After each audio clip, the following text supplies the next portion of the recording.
How practical is that in a situation where the accusation that some people are being transported from different areas? Who have transported? Those people down there, they are the security of their villages.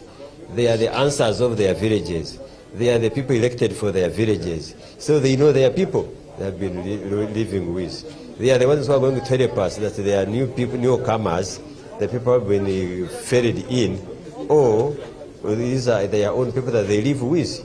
So the people themselves are a solution to their problems. Are you satisfied with the decision of the party to bring in a neutral registrar to oversee this process? This is the most wonderful thing they have done, because these other registers, they can tell, was an agent of Sechikubo. So we could not allow him to continue. There are other registrars that we can see that are also bending to candidates. Now bringing a neutral person is the most wonderful thing that the secretariat have done. What can you tell her to ensure that this is a peaceful exercise? It is very peaceful.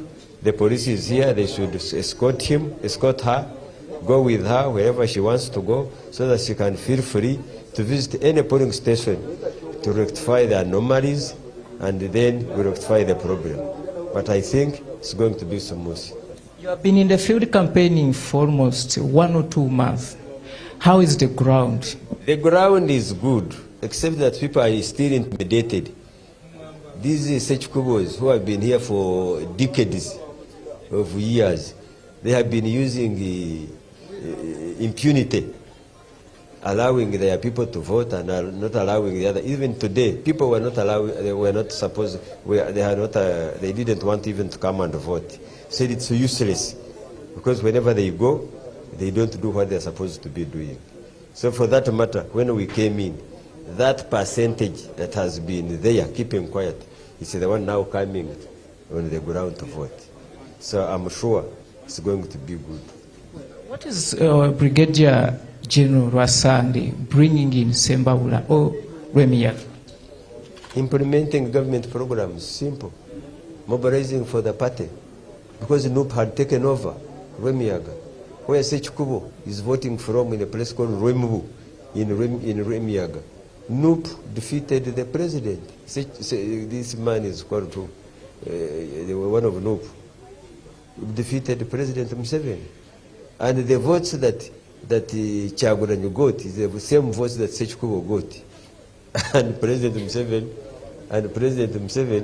was defeated there. So today, as I'm talking, 200 cards have been handed over to me because of my brothers of NUP from the same village. So I'm sure, I'm going to finish NUP from there and implement government programs. Thank you. That is retired Brigadier General Emmanuel Rwasande. He says, one, he's coming to cause a change which is deserving to this place. Of course, we will keep on getting these updates. As I said, we are still here at the NRM offices in Sembabule district, where different candidates have gathered here to pick whatever is going to be used in this exercise. You can see the presence of the security. It's not here to intimidate, I guess, but it is to offer security to ensure that this is a good, peaceful process at the end of the day. We are going to close back to the broadcast house, but we shall return later on onto your screens just in case we get what is meant to be yours. I mean, the viewers. We shall keep you engaged, posted, and we don't want you to actually miss any of the activities of today, where the NRM is voting across the entire country. Back to the broadcast house at Naila Avenue. Well, thank you so much, Robert Onyango in Sembabule there, one of the places that has not been that very good in terms of how the campaigns have gone on, more so between the two, that is Emmanuel Rwasande and Theodore Sechikubo. Now, coming back to you, one of the biggest questions at the minds of the people is, this is an internal exercise. Why are we seeing incidents in some places such as loss of lives, destruction of property, verbal artillery, yet it is an inside thing to select who can represent you better? Absolutely. As we said before, the NRM is a mass party, and therefore that arouses a lot of interest because it's ahead of the rest of the political parties in terms of resources, as I said, in terms of the numbers of voters, in terms of all sorts of things that really matter in politics.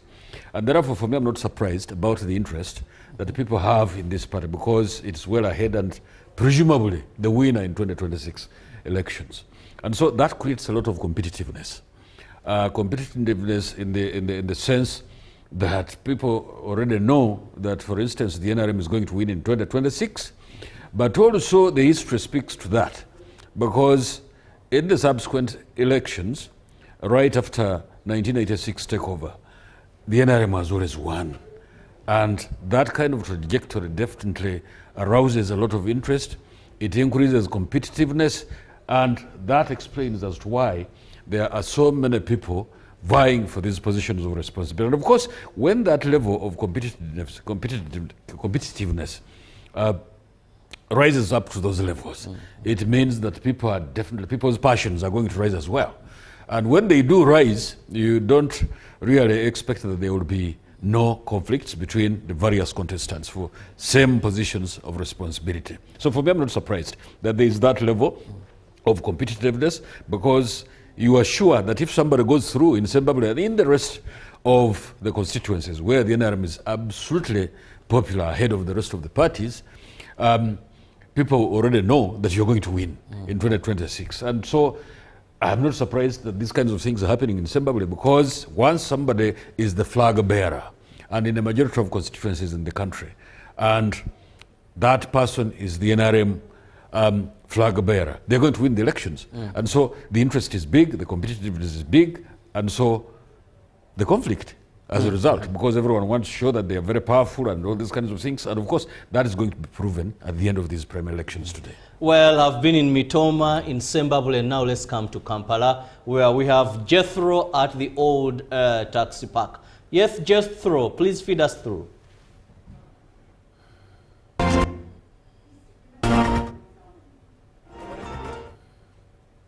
Only taxi park, and I should tell you that there is a beehive of activities that is going on now. Right now, of course, people are doing their businesses as usual. Our taxi drivers are doing their businesses as usual, but also those who are operating the different arcades are also running their business as usual. But also behind me, if my camera person can show you clearly, there is a tent that is behind me, and what is going on in that tent, people are going on to renew their IDs. You remember the government recently launched that project for people to renew their national IDs. It is very important, and whoever will be left out in that activity may not actually get another opportunity to renew. But of course, our government is always in the system to see how best Ugandans can be served at that particular time. But of course, where I'm standing right now, the place is called Kaja, and this is where we do expect, of course, some of the voters that are going to be lining up to vote their candidates whom they want to represent them in Parliament. But of course, getting that NRM flag. It is very important, and I'm going to be interviewing some of those. Where I'm standing, we do expect about 600 voters to be participating in the voting exercise tonight. But of course, only those that are appearing in the NRM register. But of course, according to the people that are standing right next to me are telling me that only those in the register, actually they do know themselves, even when you're not in the register, as long as they can identify you as an eligible voter, and of course you must be a Ugandan, you will be in position to vote. According to the chairman, Electoral Commission, that is NRM. Yesterday, Dr. Tango Doi told us that all materials were already sent at the particular areas where the voting is going to be taking place. But of course, we do expect the voting to start at exactly 12 noon. Before that time, nothing can really go on. That is according to the directive that came from the NRM Secretariat. So I'm going to be interviewing some of these voters. They will be telling us what do they expect out of this NRM primary. I do have the chairman of the area, but of course we shall be using Luganda abenga ate atubulira amanyage atweyanjulire kiki akyasuubira ku mbeera eno egenda okubanga ate etambula olunaku olwaleero. Sebo amanyago ekitundu wetuli neteekateeka nga buyimiridde oli butereevu ku UBC TV. Nsanyuse nnyo ssebo okulaba owa UBC amanya gange Kiyaga Sulaimani eriyo byobufuzi bampita bakikwa kwankulawa nga nze chairman wa NRM mu UTC village ekisangibwa mu Nakasero 4 olwaleero tugenda kulonda ba MP ba Kampala district so bitugenda okulonda sebo olwaleero enteekateeka ziyimidde zitya ebbugumu kubanga ntuuse mwekumye akabonero akalaga nti bye mulindiridde bye bikozesebwa mu ate musimbe mu mugongo ebbugumu olwaleero abasinga obungi na omukyala badde wano RCC waffe engeri gye yali nti yali RCC kati abantu abasinga obungi bamumanyi alinako omukulu gwe yalekawo nga tanagenda mbalala kyovola nti kati abantu buli omu ayagala amulonde olwaleero gwe nsuubira nganze kubanga tumumanyiko bangi abesimbyewo ne wabaawo alinako enkizo so mina Lukanga alinamu enkizo ku lwange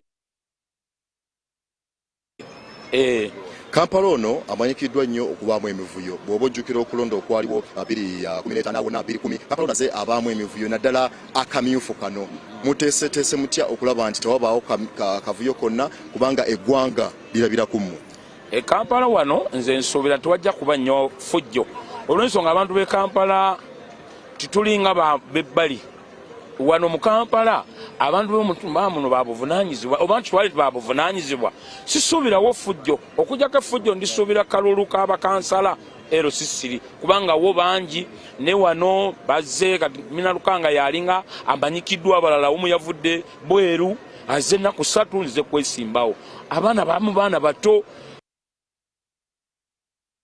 kikambalwa ebintu ebyokulonda abantu abifudde ng'ebyokuzannya olaba omwana muto akyalina wa maama we kize kwesimbawo nogana ego kiki so nze ndaba tuyinza obutafuna tawaana wano tuli wano tutunula mpozi ebyokulonda byokka bye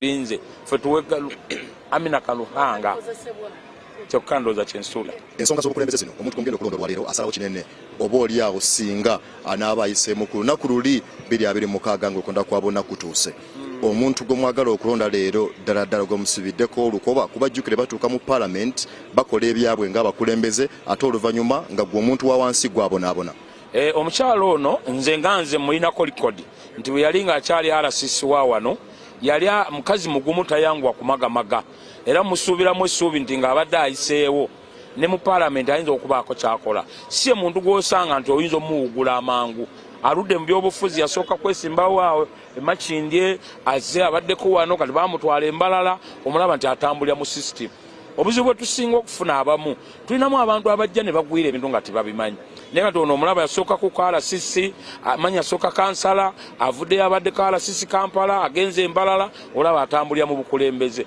tumusuubiramu essuubi Sebo toyanza amanyago amanya n'eddoboozi bampita Kiyaga Sulaimani eriyo byobufuzi bampita bakikwa kwankulawa kansala tubi Nakasero 4 Sebo toyanza ge owekitiibwa jangu amanyago na kiki kyokola wano naku olwaleero akamyufu lunaku lukulu nnyo abantu balulundiridde okulaba nti basalawo abakulembeze baabwe be banaabeesiimidde okusinziira ku mateeka amanya nze Bale Khalid defense w'olukiiko oludukanya tax mu Uganda ate era nga ndi ku lukiiko lwa Mwami Kiyaga nga mobilizer olwa NRM olw'abantu 30 kakati ekituleese wano tuzze kulonda Amina Lukanga kubanga tuludde naye engeri gy'abadde mu kibuga alina byatuyambye bingi ate nga bw'omutukako takwekkaanya n'olwekyo ne tusalawo tumubeererewo naye engeri gye yatubeererawo mu mirimu ababooda aba taxi ab'obutale kugamba abadde muntu w'abantu abeera ku gulawundi abadde ajja nayamba abantu bangi ng'omwekangiraawo ng'atambuza bigere ate ng'ayina emmoroka n'olwekyo kyekituleese wano tumubeererewo naffe era gwe tulinda bikozesebwa sawa zikulu kutuuka tumulonde kyekituleese wano gwe nga defense okumye otya abantu okulaba nga beetaba mu nteekateeka eno ey'okulonda ffe tulina obukulembeze bwaffe okuva waggulu tubaawo ne ba administrator abatwala amapaaka ne tubaawo ne ba supervisor tulinawo aba enforcement bonna buli wammande tubeera n'enkiiko zaffe okwebuliifingamu kati bonna twabateeka dda mu kirasi bamanye ekigenda mu maaso olwaleero tewali ayinza kukola mulimu gwonna okujjako nga tumaze okulonda akalulu kano tukeesibako nnyo kuba omuntu bw'amala okuyitamu wano aba agenda ku bubaka bwa Parliament ate ne wali tumanya ajja kuyitamu kubanga omulimu tugukoze tusensera okulaba nti abantu bonna bawagira NRM enabyekoze naye abagyogerera tebabimanyi era tebabyogera naye nga weebiri bingi. Kale tweyanze go defense omuwulidde waliwo n'omwami omulala gwenjagala nyumyemuko naye atubuulire endowooza ye kiki kyalowooza ku kamyufu akagenda maaso n'okubanga ate akalondebwa ekitiibwa amanyago ne position toyina mu kifo kyonna mukumyekumye abantu okulaba nga bajja okwetaba mu kamyufu kano. Esibo tweyanza abakulu UBC erinnya Chief Abiola nze nkulira stage z'entebe zonna stage ezisinga kuba ennungi mu nsi eno. Tuli wano nga tugenda kulonda mukama waffe former RCC ate Amina Lukanga Nanziri.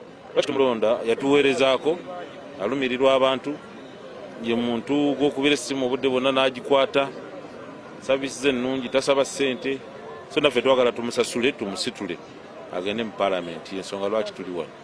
Ensonga z'abantu olukaaga be musuubira okuba nti bagenda kulonda olunaku olwaliro mukumyekumye ekimala because okulonda okwaliwo kuli okwaggwa obuzibu bwava mu aligesta mukoze mutya okulaba nga mukumaakuma abantu okwewala obuvuyo obuzibu baawo. Omulundi guno kubanga abantu bonna wano abantu bali kimu era tulinze ba register bajje batukebere kuba twagala ate kuteekamu batali mu register tugenda kubeera nga gwasoma yagenda mulayi naye nga sofa alinga ayevuganya yekka bakandidate abalala tebaliiwo tebayitangawo nabo bakimanyi so tulinze bulinzi ba register bajje embeere line etandike. Ladies and gentlemen, and whoever is watching UPC, those are some of the views that are really coming from the people and what they do feel is going to happen today. They're also expressing their right, by the way, but of course they will be lining up as it was decided by the NRM Electoral Commission. But of course, like I did mention earlier, some of the contestants that are really going to participate tonight in the NRM primaries, that of course here in Kampala, that is Namoli Joweria Zake, we do have Kenyanji Sophia Safina, we do have Lukanga Amina Nanziri, and of course Namfuma Shemim, but there is also the Kampala Central MP, that is Honorable Minsa Kabanda, who was nominated and she is unopposed. So right now we are going to be standing here and we shall be coming to you live, but of course we shall be traversing the different parts of the Kampala areas to see how best people, how ready are they to see that they do participate in these NRM primaries. Back to you at the command center. Jethro Kasaije there downtown at the old taxi park, giving us a feel of what is happening. Not a single area so far that we've traversed where they will tell you that voting has started. Now that is something because we know voting will start at midday, but at least where we are told now the baraza has started. Because according to program at 10 a.m. they had to have converged, and the baraza, that is checking of names within the register, then they go to a specific voting point, those that have been cleared as being in the yellow book or the NRM register, so that then they can line up and the counting begins against agents of candidates, or in case a candidate is around, then the lining can happen. Now, we were still understanding why should this be a do or die? Absolutely, because earlier on we had said that, look, we are talking about a mass party, the party that is ahead of the rest on the political canvas in the country, the party which has representation in all the 72,000 polling stations, or should you call them parishes or whatever, or villages, whatever it is. Villages. That level of representation, I don't see it anywhere else. In fact, in most constituencies, it means that when somebody is the flag bearer, is chosen as the NRM flag bearer, it is also a sure win for that person. In a majority of constituencies, I'm not saying because when you listen, I've been here, you have already 600 in just one village. The other, we're talking about 500 something. So if those are come to NRM, and you're flag bearer of NRM, assumably you could take the day. Absolutely. That's what it means in the majority of constituencies in the country, and also the rest of the positions for which people are vying, whether it is LOC and so on and so forth.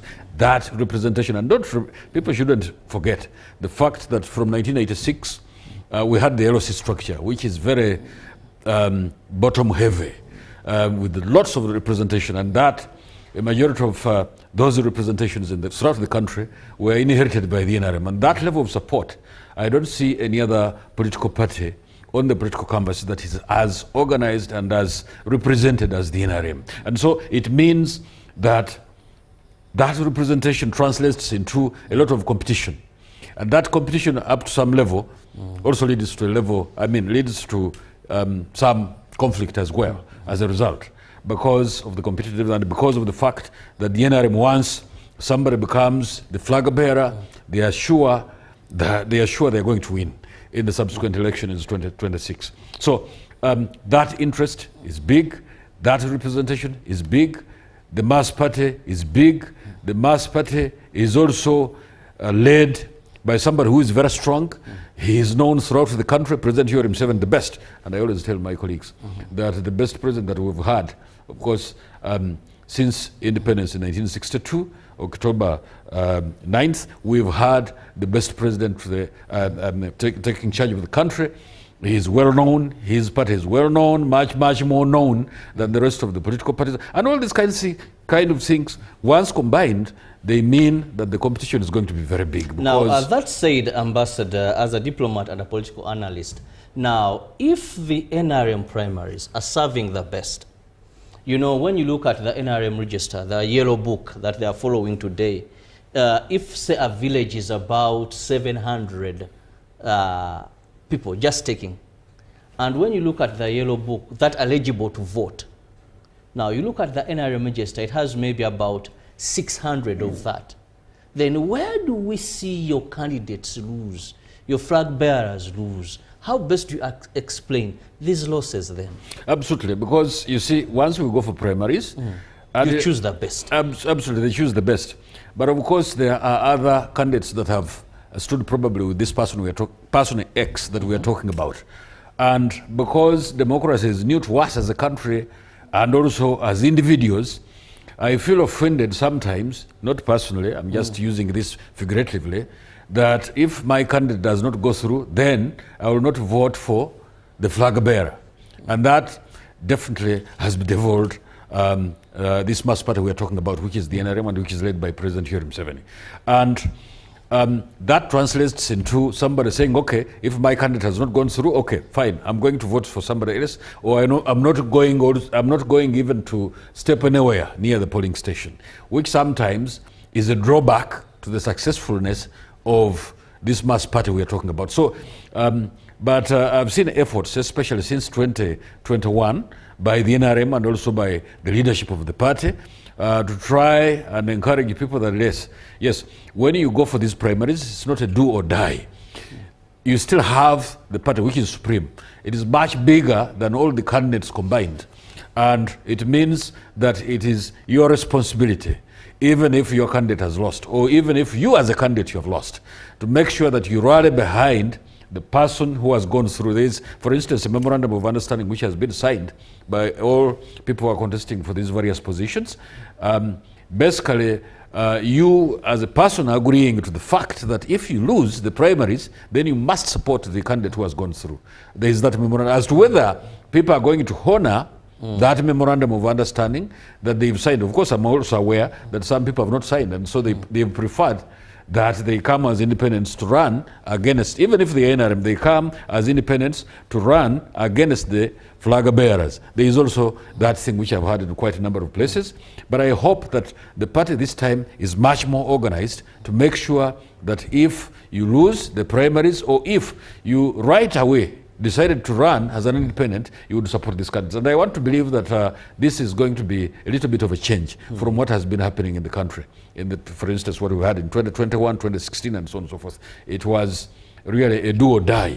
So if we can come to the realization that yes, Mwami Chirabo and Henry Mayiga are contesting against each other, and if he wins, I say I'm going to stand behind him and make sure that I support him. If I win, he stands, and I can see a likelihood that many people are going to agree to that. Many people are going to agree to that. What does this election, we know this is organized by a party, but it's the party in power. The other general election is by government, still the government, which is the government in power.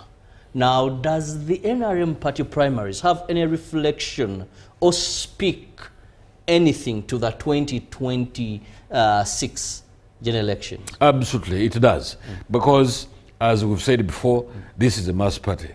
As we've said before, that in the majority of constituencies in the country, once you become the flag bearer, you are going definitely to win in most of the constituencies. And therefore, what the outcome is going to be tomorrow or tonight out of these primary elections in the NRM, there is a very big likelihood that those very individuals that have gone through the primaries are going to be the final people to win in the various constituencies because of the level of support President Yoweri Museveni has, the level of support the NRM has throughout the country, because this is a mass party, this is a very competitive party, and it is well ahead of the rest of the political parties. And look at the representation, as we have talked about it, throughout the country.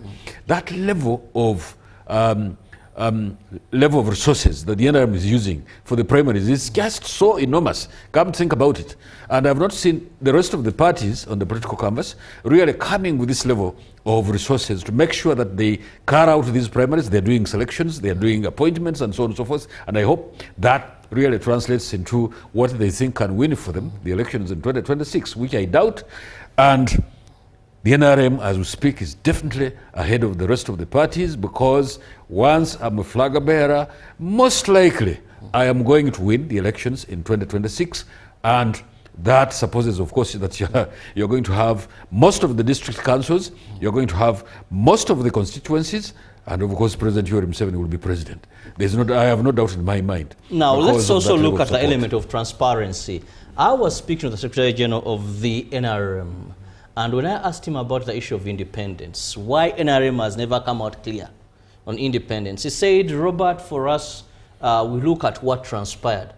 If you lost rightly, let me use the very words he used, then you wouldn't, if you go through a tribunal and we find, and we have already implemented this, that you really lost all, seen through you lost. Then there, the party is against you contesting as an independent. But where we find that you didn't lose in a justified manner, we accept you to go as an independent. Why is that transparency in this? Because you have the register and want this spill through. Yes, there are different organizers, but why are we failing? Why is this party saying that, you know, there could be chances of irregularities, and therefore if you see these irregularities were there, then you may come as an independent, which is very much fighting the factors and the pillars of multi-party dispensation and understanding of political parties. Absolutely. You know, cadreship takes time to take root in a political party. I've been into these things for a very long time. And we're just learning even how to be democratic. And therefore, the party has been trying to cure the problem of independence for a very long time. You remember that time when they said, okay, even if you're not in the register, as long as you're proven by the leaders of either parish or whatever, or village or whatever it is, you can be allowed to vote. And we've come a long way. Now we are saying, no, it's only those who are in the register that should come and take part in the primary elections. So in my view, we've come a long way. From that confusion that we had in the past, including in 2016, when we had blotted registers, which were confiscated by certain individuals. You remember that scenario which happened in 2016 and around 2016 elections? Up to this point where we are saying, as a political party, that people should sign an MOU agreeing to the results of the primary elections. If you have complaints, yes, there is a mechanism within the party which sits down and says, okay, let's look at the complaint of Mr. Chirabo or Henry Maega. He's complaining that the election was rigged, the primary election was rigged against him. So let's look at what happened on the ground. There is also that possibility. Look, even after the primary elections, you have a route that you can, a path that you can take. You have a pathway that you can take to ensure that justice is served if you unfairly lost those elections. So in my view, I think we've come a long way to make sure that over time we become as organized as it can be, so that we have fewer complaints. Yes, there will be, of course, complaints after tonight. There will be complaints. That one I can't rule it out. But I think we have come a long way to make sure that we cure the problem of registers, we cure the problem of indiscipline, to cure even some individuals who took it upon themselves to, even if they were NRM, to make sure that they support the very people who have lost elections as independents. That also happened within the party. But I want to imagine that the leadership of the party has now cured most of those problems, and we are going to have a better primary elections than before. Well, a better primary elections than before, and I want to thank my guest this morning. We are waiting to see who will win the flag of the NRM at the different levels as we see them contesting for parliamentary. Now we are having 2,777 people in this race for parliamentary, and we are looking at 519 constituencies in 72,000 villages. And of course, these we have 353 directly elected members of parliament or constituency seats. We have 146, that is women members of parliament, and 20 seats for special interest groups that include the workers, 5 of them, persons with disabilities, 5 of them, youth, 5 of them, and of course older persons, 5 of them. Who will take the day to become that woman member of parliament, to become that directly elected, to become that member of parliament representing a particular group of special interest groups? Who will take the flag for NRM? UBC TV, we are everywhere giving you 360 coverage. So keep focused on us so that you have the right information. May the good Lord bless you. See you tomorrow. Live from UBC Studios in Kampala, this is Good Morning Uganda. This August, Africa gathers again. The passion, the pride, the beautiful game. It's Chan 2025. And the heart of the action, Uganda, the Pearl of Africa stands ready. Not just with a world-class stadium, but with open arms for every African nation. Nambole and its floodlights are already welcoming. From Kampala to Karamoja, our stadium is set. The pitch is perfect, the stage is built, and the spirit of Uganda is unmatched. Come feel the rhythm, taste the warmth, and witness hospitality like no other. Uganda welcomes all of Africa for a Chan like never before. Chan 2025, unity, passion, victory, and it's all happening right here in Uganda. Don't just watch history, be part of it.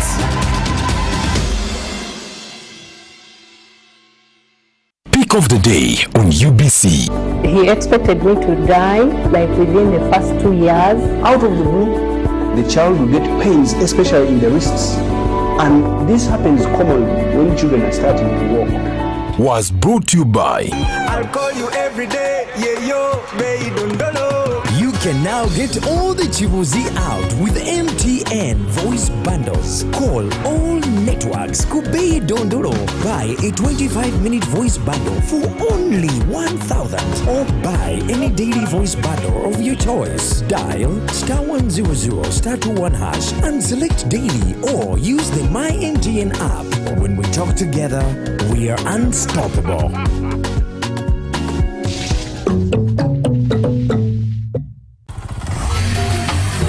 Hello, Kampala, Uganda. In response to the national call of strengthening the traffic security, Good Products Group HGO brand has officially launched the Rider Selection Campaign. Registration is now open. Visit www.riders.hgo.com. Complete your registration now for a chance to win exciting prizes including motorcycles, exclusive HGO gift boxes, and official rider vests, all while promoting safe riding awareness. This is how to participate. Pay the registration fee, invite 3 friends to form a team of 4, and your registration fee will instantly be refunded. Begin your journey of honor today. Don't miss this opportunity. Join the challenge, promote road safety, and become a pioneer rider. For details, visit the official Good Products website at www.hgo.com or call toll free 0800-335-555 or visit our offices at Kingdom Kampala 3rd floor to register now and win prizes worth millions.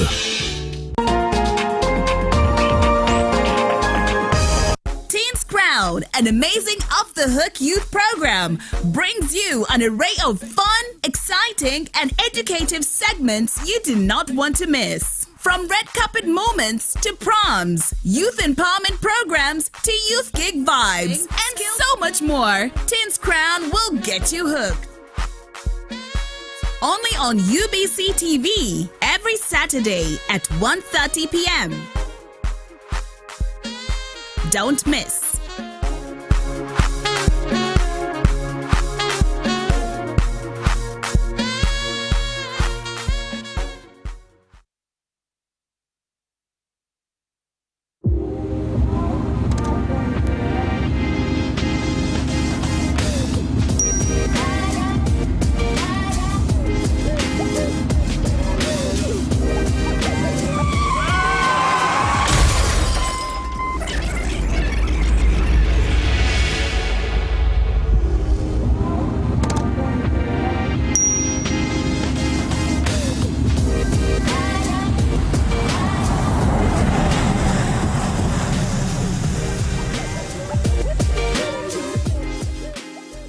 At UNOC, we believe in safety.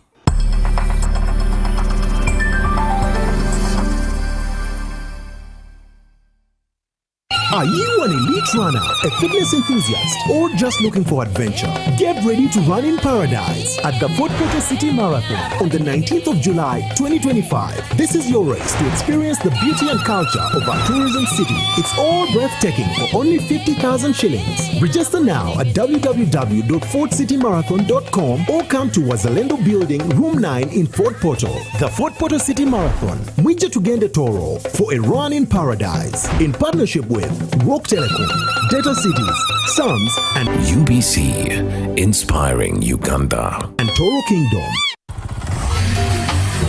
Hello, Kampala, Uganda. In response to the national call of strengthening the traffic security, Good Products Group HGO brand has officially launched the Rider Selection Campaign. Registration is now open. Visit www.riders.hgo.com. Complete your registration now for a chance to win exciting prizes including motorcycles, exclusive HGO gift boxes, and official rider vests, all while promoting safe riding awareness. This is how to participate. Pay the registration fee, invite 3 friends to form a team of 4, and your registration fee will instantly be refunded. Begin your journey of honor today. Don't miss this opportunity. Join the challenge, promote road safety, and become a pioneer rider. For details, visit the official Good Products website at www.hgo.com or call toll free 0800-335-555 or visit our offices at Kingdom Kampala 3rd floor to register now and win prizes worth millions. Taxation is a bit complicated, and the only way to demystify it and make it as easy to understand and to comply with is through engagement. Is there a limit to the number of cars a returning citizen is bringing into Uganda? Who has paid the excise duty on this water is not the supermarket which has sold you this bottle at 1,000. It's not the business, it is the man who is going to drink this water. We strongly believe that it will only be through such constructive engagement that we'll be able to broaden our tax base and build our country together. Buza Commissioner. Now you can get direct answers. Send your tax-related questions via WhatsApp or SMS to 0790-141-887, and the Commissioner General of URA, John Musinguzi, will personally address them. Tune in to UBC News Tonight every Monday and Wednesday for expert insights and clear explanations. Buza Commissioner. This August, Africa gathers again. The passion, the pride, the beautiful game. It's Chan 2025. And the heart of the action, Uganda, the Pearl of Africa stands ready, not just with a world-class stadium, but with open arms for every African nation. Nambole and its floodlights are already welcoming. From Kampala to Karamoja, our stadium is set. The pitch is perfect, the stage is built, and the spirit of Uganda is unmatched. Come feel the rhythm, taste the warmth, and witness hospitality like no other. Uganda welcomes all of Africa for a Chan like never before. Chan 2025, unity, passion, victory, and it's all happening right here in Uganda. Don't just watch history, be part of it.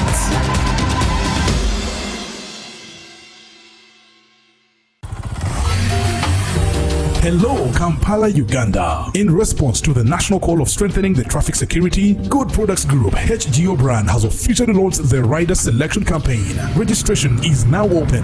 Visit www.riders.hgo.com. Complete your registration now for a chance to win exciting prizes including motorcycles, exclusive HGO gift boxes, and official rider vests, all while promoting safe riding awareness. This is how to participate. Pay the registration fee, invite 3 friends to form a team of 4, and your registration fee will instantly be refunded. Begin your journey of honor today. Don't miss this opportunity. Join the challenge, promote road safety, and become a pioneer rider. For details, visit the official Good Products website at www.hgo.com or call toll free 0800-335-555 or visit our offices at Kingdom Kampala 3rd floor to register now and win prizes worth millions. Hello, hamjambo. My name is Twea. Welcome to Swahili with Twea. Let's continue looking at personal pronouns. Tuendelee na viwakilishi vya nafsi. Yeye. Yeye. This one means he or she. Yeye ni mama yetu. Yeye ni mama yetu. She is our mother. Yeye ni mpishi. Yeye ni mpishi. She is a chef. Yeye anapika chakula. Yeye anapika chakula. She is cooking food. Yeye ni baba yetu. Yeye ni baba yetu. He is our father. Yeye ni dereva. Yeye ni dereva. He is a driver. Yeye anaendesha gari. Yeye anaendesha gari. He is driving a car. Can you practice this? Very good. Vizuri sana. See you again. Tutaonana tena.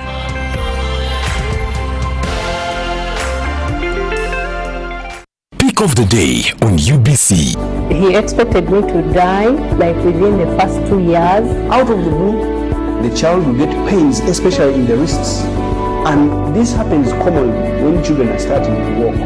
Was brought to you by I'll call you every day, yeah yo, baby dondolo. You can now get all the Chibuzi out with MTN voice bundles. Call all networks Kubei Dondoro. Buy a 25-minute voice bundle for only 1,000 or buy any daily voice bundle of your choice. Dial *100 *21 hash and select daily or use the My MTN app. When we talk together, we are unstoppable.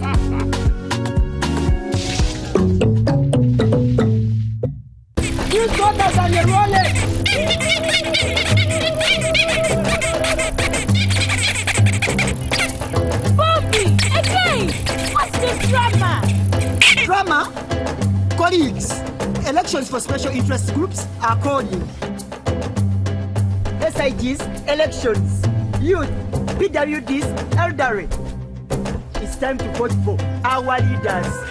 June through August. From village to parish to district to nationals.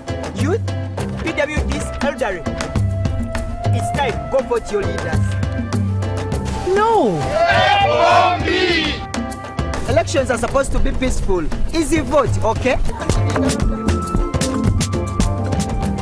Youth, elderly, and persons with disabilities. It's time to choose our leaders. Let's show up and participate in the special interest group elections. Starting June through August this year. Your vote, your voice. My vote, my voice. This message is brought to you by the Uganda Electoral Commission. Hello, Kampala, Uganda. In response to the national call of strengthening the traffic security, Good Products Group HGO brand has officially launched the Rider Selection Campaign. Registration is now open. Visit www.riders.hgo.com. Complete your registration now for a chance to win exciting prizes including motorcycles, exclusive HGO gift boxes, and official rider vests, all while promoting safe riding awareness. This is how to participate. Pay the registration fee, invite 3 friends to form a team of 4, and your registration fee will instantly be refunded. Begin your journey of honor today. Don't miss this opportunity. Join the challenge, promote road safety, and become a pioneer rider. For details, visit the official Good Products website at www.hgo.com or call toll-free 0800-335-555 or visit our offices at Kingdom Kampala 3rd floor to register now and win prizes worth millions. Are you an elite runner, a fitness enthusiast, or just looking for adventure? Get ready to run in paradise at the Fort Portal City Marathon on the 19th of July 2025. This is your race to experience the beauty and culture of our tourism city. It's all breathtaking for only 50,000 shillings. Register now at www.fortcitymarathon.com or come to Wazalendo Building, Room 9 in Fort Portal. The Fort Portal City Marathon, Mwija Tugende Toro, for a run in paradise. In partnership with Rock Telecom, Data Cities, Sons, and UBC, inspiring Uganda. And Toro Kingdom.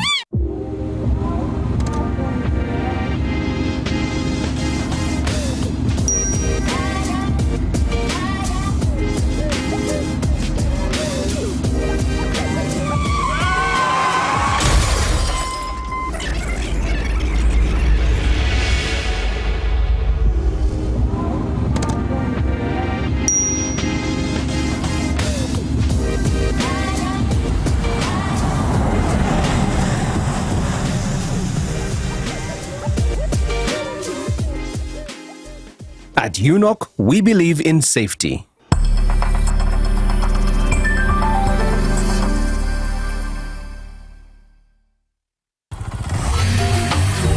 Hello, Kampala, Uganda. In response to the national call of strengthening the traffic security, Good Products Group HGO brand has officially launched the Rider Selection Campaign. Registration is now open. Visit www.riders.hgo.com. Complete your registration now for a chance to win exciting prizes including motorcycles, exclusive HGO gift boxes, and official rider vests, all while promoting safe riding awareness. This is how to participate. Pay the registration fee, invite 3 friends to form a team of 4, and your registration fee will instantly be refunded. Begin your journey of honor today. Don't miss this opportunity. Join the challenge, promote road safety, and become a pioneer rider. For details, visit the official Good Products website at www.hgo.com or call toll-free 0800-335-555 or visit our offices at Kingdom Kampala 3rd floor to register now and win prizes worth millions. Taxation is a bit complicated, and the only way to demystify it and make it as easy to understand and to comply with is through engagement. Is there a limit to the number of cars a returning citizen is bringing into Uganda? Who has paid the excise duty on this water is not the supermarket which has sold you this bottle at 1,000. It's not the business. It is the man who is going to drink this water. We strongly believe that it will only be through such constructive engagement that we'll be able to broaden our tax base and build our country together.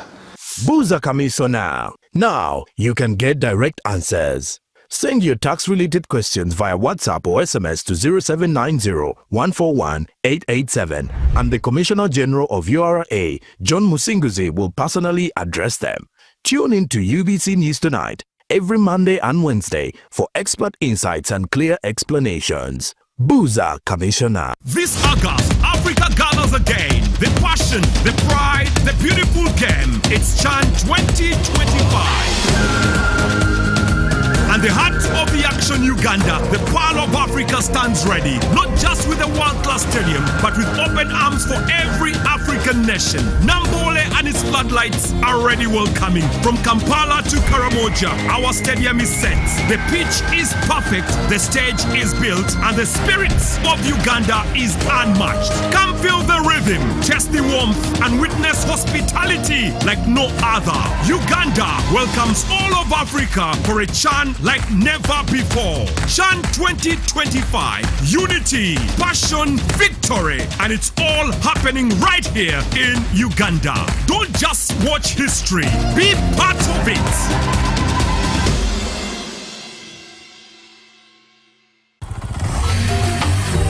Hello, Kampala, Uganda. In response to the national call of strengthening the traffic security, Good Products Group HGO brand has officially launched the rider selection campaign. Registration is now open.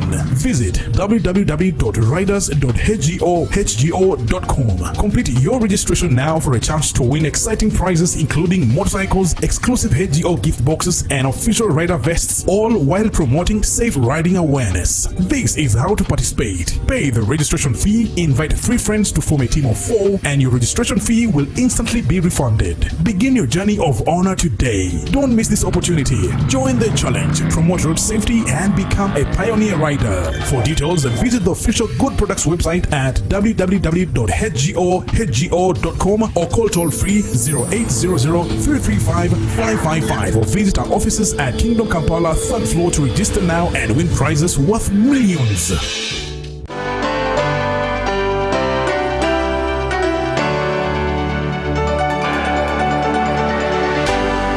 UBC, inspiring Uganda.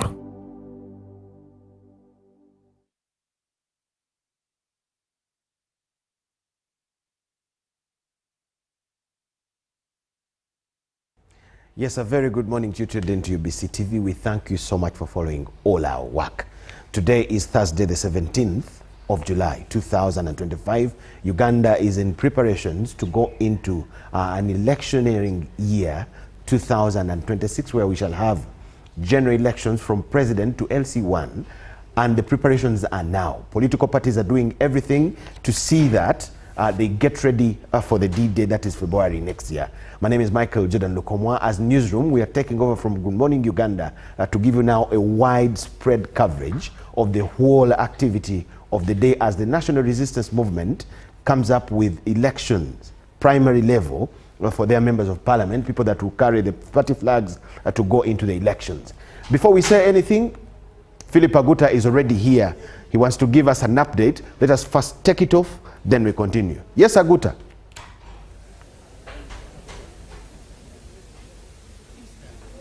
Okay, good morning. Thank you, Jordan. We are still here in Western Uganda, Mitooma district, and particularly in Nyamiaga village, where the Deputy Speaker, Right Honorable Thomas Tayebwa, will be voting from.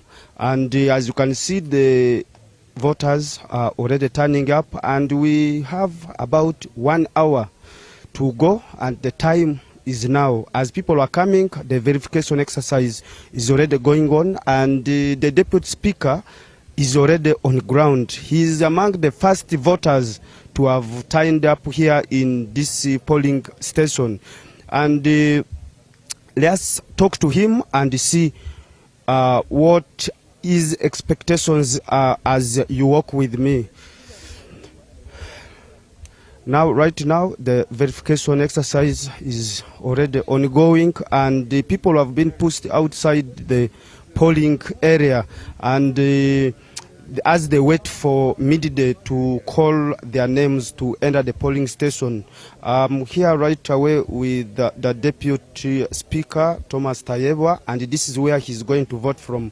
First of all, he was here at about 10:15, so he has been here for about 1 hour waiting to participate in the primaries. First of all, thank you so much, Right Honorable, for keeping time. Thank you. Right now, I'm very sure you are anxious or you are fearing, I don't know. You are welcome to this day, and this day you have been preparing it, and it is not your first time. I'm sure you will manage to hold the pressure. First of all, today is your day. Tell us, what do you expect? Thank you. First of all, no pressure here. When you're home, you feel relaxed. You're among your people, you're among people you grew up with. So you just feel really, really good. So there's nothing like pressure at all. We've delivered a lot. And I think it's very, very important for us to base our campaign on what has been delivered and then on what we are going to do with the people.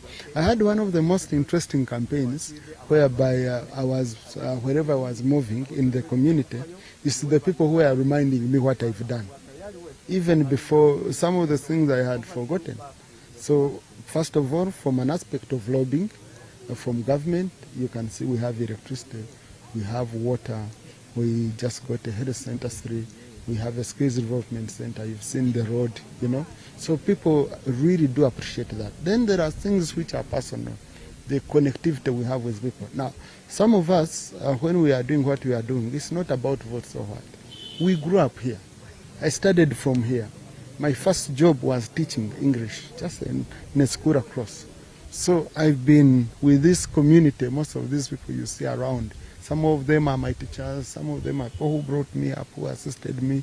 So we have a desire to develop an area and giving back to the community beyond us seeking for votes. So I really, really appreciate that. And today, by the grace of God, I think we are going to have a huge, huge victory. I know these are your people, and I know they may not be able to abandon you for now as you are talking. But in case anything happens and you are not their choice. No, I made that commitment. I'm Yero, I'm NRM. I go with the party. These are things I don't negotiate. Even I've told my colleagues who are in other races, first of all, my opponents, we've had a very wonderful campaign. I have 3 opponents. We've been talking to each other. Some of them were talking to Don Phone, laughing about it, saying, we've talked a lot. Now people are going to judge us today. So we've had a cordial campaign. We've not had any quarrel with anyone, no single case of violence, you know. So, and I made a commitment that the day I'm not given a flag, I will support the flag bearer. And the same will happen to other races. Wherever I can support, I only support Yero. I'm blind to individuals. I can only see a color of the party. So if you have a flag of the party, you count on my support 100%. If you don't have it, even I've told my LC 1s, LC 2s, LC 3s, LC 5 councillors, whoever gets a flag is the one we shall go with. And that applies to me. Okay, thank you for your message, and we are still here. We shall be here until around 2 p.m. and from here we shall be able to go to the district and wait for the tallying moment. And let us hear from the registrar who is here. I know this area is prohibited for us now, madam, but you will excuse us and as we get a word from you. Now we are having about 30 minutes to midday. Do you expect more people to come in, and how is the turn-up? I'm expecting more, and they are in a nearby town. I think when we start, all people are expected here. We are expecting so many people. Okay, what about the issue of other candidates? Are they well represented where the deputy speaker is going to be voting from? It's okay because I've received their appointments as agents. Polling agents have already registered with their appointments.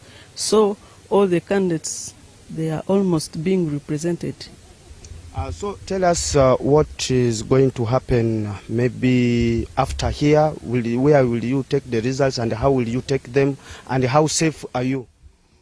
For us, the village registrars, we have the parish registrars. We are handing over those results to the parish registrar. Then the parish registrar is the one to take them to the sub-county with the vehicle. There is a special vehicle for police to take all the results to the district. Okay, is there any challenge you have so far faced? I mean, you have so far got everything in order?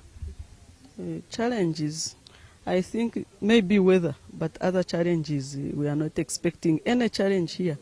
Because we have educated our voters, they well know what to do, and we are comfortable with all the voters. We don't expect chaos here, because everyone know what to do. But another challenge we are finding, some people are not in the register, but we have to give them education before, because we are going to use exactly those who are in the register. And if you are not registered, you will remain outside. Then after voting, you go and jubilate with someone you wanted to win. Yeah. All right, that is it we are having here in Mitooma now. And can we speak to some few people who are going to participate in these elections? Hello, good morning, madam. I'm fine. Okay. What do you expect from the leaders you will be voting today, in case they go to parliament? You speak in Runyankole, no problem.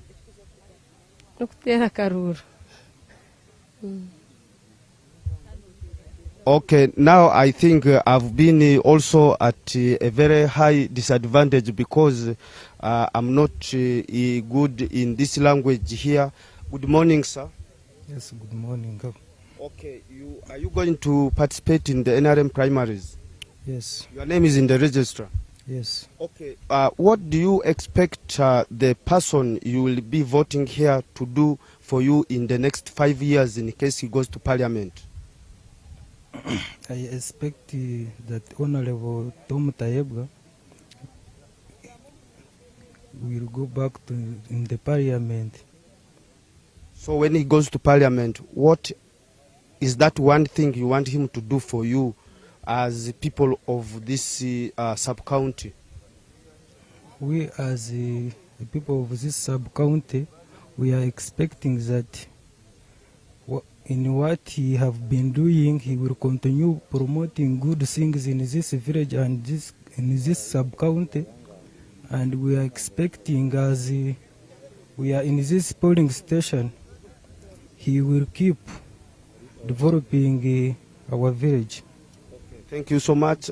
Good morning, madam. Good morning. Yes.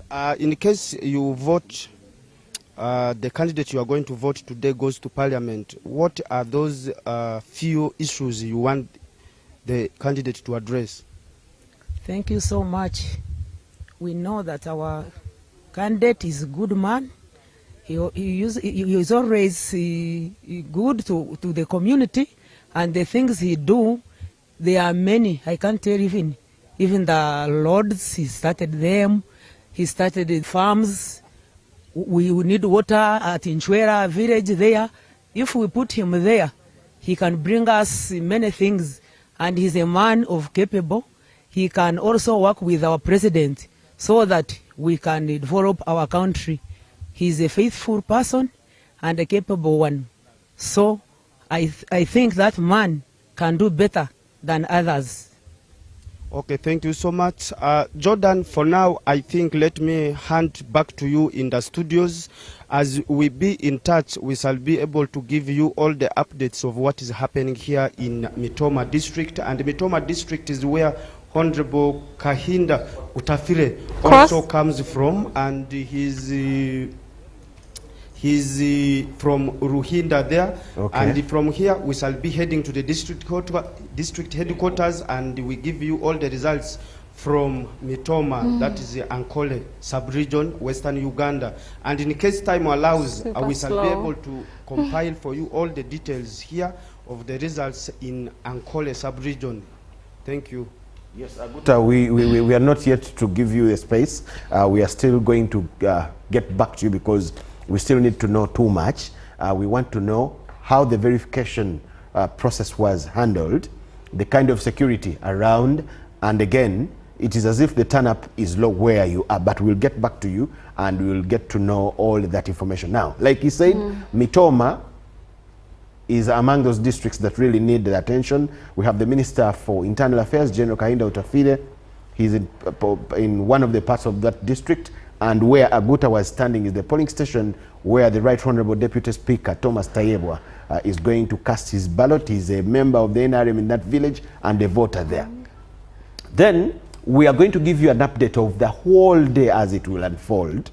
We have hot spots where there are tensions and worries. People have been people fought, things like that. We are going to give you all that. We have a team in Sembabule, we have a team in the eastern region, we have teams everywhere, and we shall be here coordinating to give you all that information.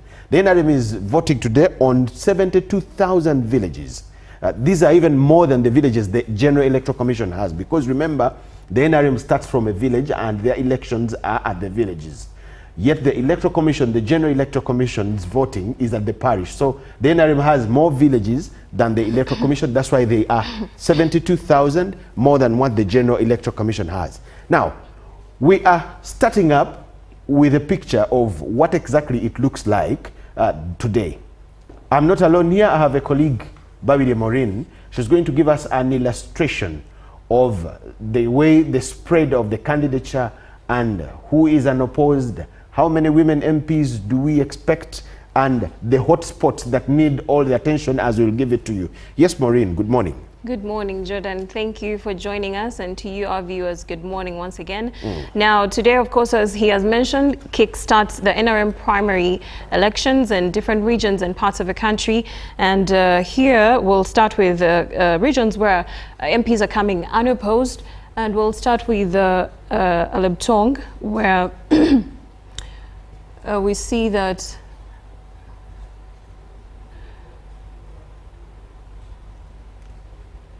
we have Dennis Ahamson Obua in Alebtong, Ajuri County constituency, who is coming unopposed. And of course, in Soroti, we have David Calvin Echodu, Soroti City West, also coming unopposed. We have some areas in the central region.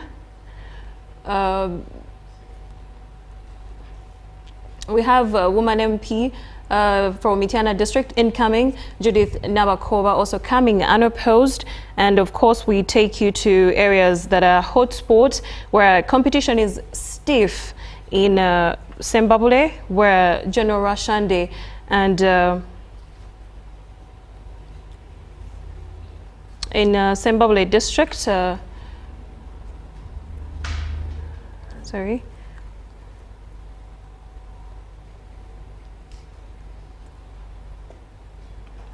Okay, when you talk about Ajuri County, that is in Alebtong, that is the Right Honorable Government Chief Whip, the Honorable David Hamson Obua.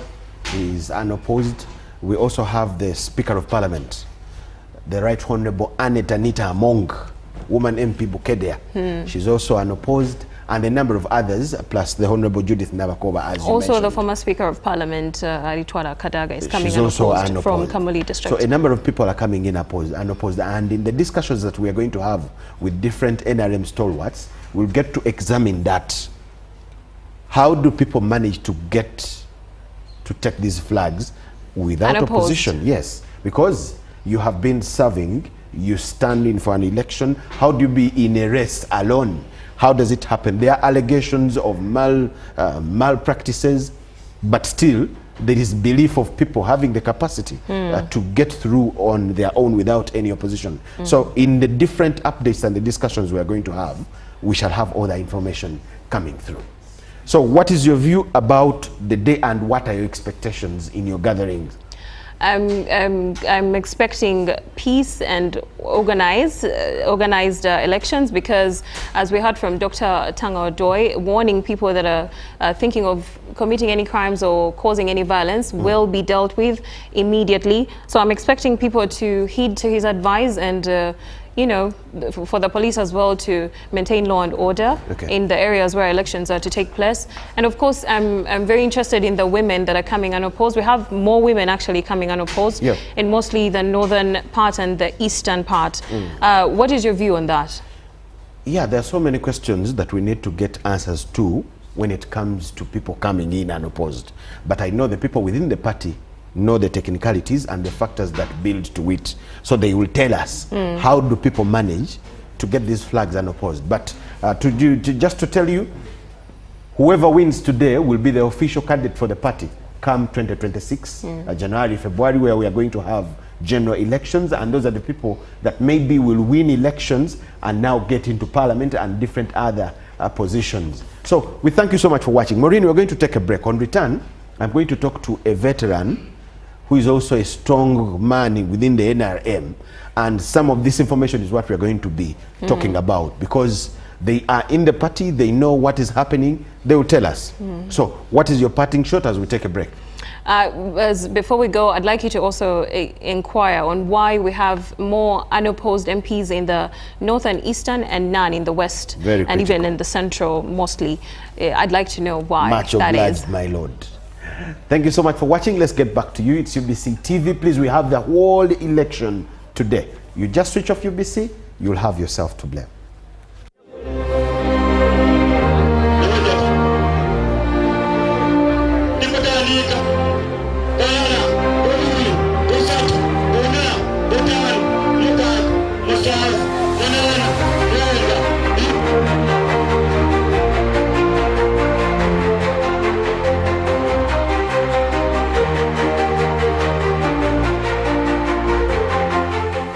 The government's core mandate is to maintain law and order, safeguard citizens' rights, and provide essential public services. Remember, one of the pillars of the roadmap is innovation and entrepreneurship. There has been this question of how are you protecting our indigenous seed? It's going to be a tall project. That answers somebody's question. For the past 20 weeks, the front bench has brought you insightful discussions on governance, security, healthcare, justice and commerce. Why do you go through this complicated procedure, involve the lawyers? You bring the case against him, the judge will hear you out and pass judgment, and you're out of court in record time. We remain committed to keeping you informed and engaged on key national matters. So these are huge, these are powerful organizations which now Uganda chairs. Why don't you come together? If we haven't migrated to the e-card because of various reasons, including that not all the people of Uganda have smartphones. You can sit in your house, apply for a passport. If you have a Ugandan who has a successful logistics firm in the US, it means he can come to Uganda and do a lot more. Now airing every Monday at 8:30 p.m. with me, Jethro Kasaiji, your interface with the government only on your public broadcaster, UBC, Inspiring Uganda.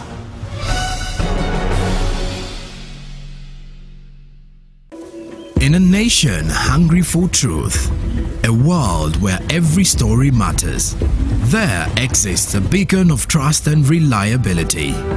For decades, they've been our voice and our window to the world, holding the mirror of our history. With 4 TV stations and 11 radio channels spanning 27 languages, they stand as guardians of information, defenders of truth. With Mascari Heritage Advantage, they uphold every citizen's right to reliable and free information. Their archive stories shaped our past and illuminate our present. Yet now, as new challenges arise and the world evolves, their mission faces its greatest test yet. Be part of our journey and let's navigate the unknown, uncover the untold, and safeguard our future together.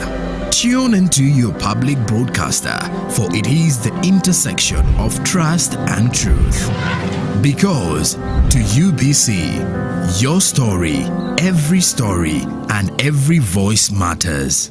UBC, Inspiring Uganda.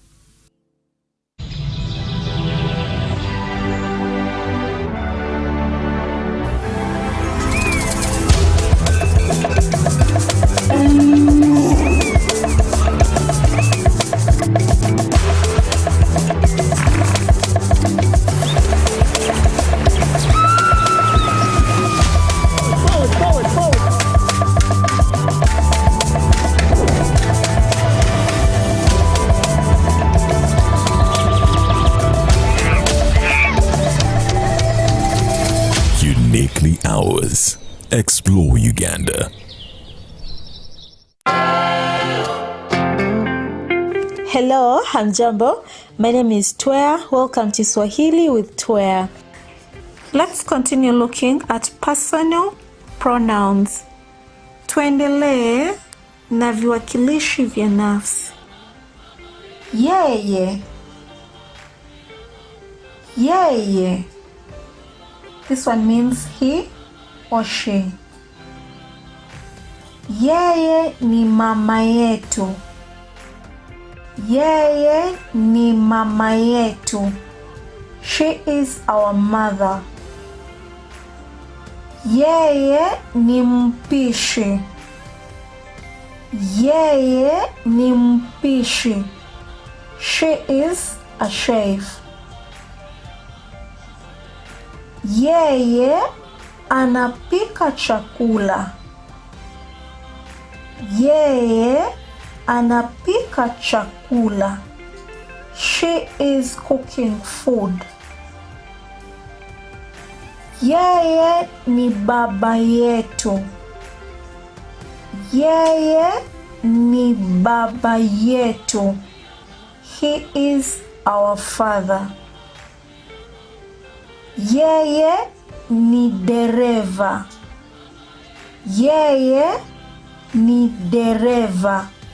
He is a driver. Yeye anaendesha gari. Yeye anaendesha gari. He is driving a car.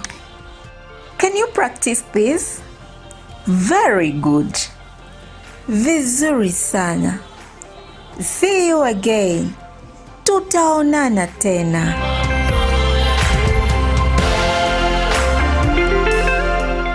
Pick of the day on UBC. He expected me to die like within the first 2 years. Out of the blue, the child will get pains, especially in the wrists. And this happens commonly when children are starting to walk. Was brought to you by I'll call you every day, yeah yo, baby dondolo. You can now get all the Chibuzi out with MTN voice bundles. Call all networks Kubei Dondolo.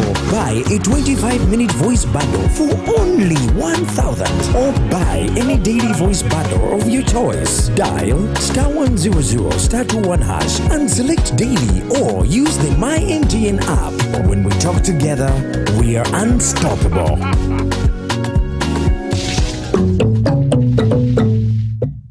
You got us on your wallet.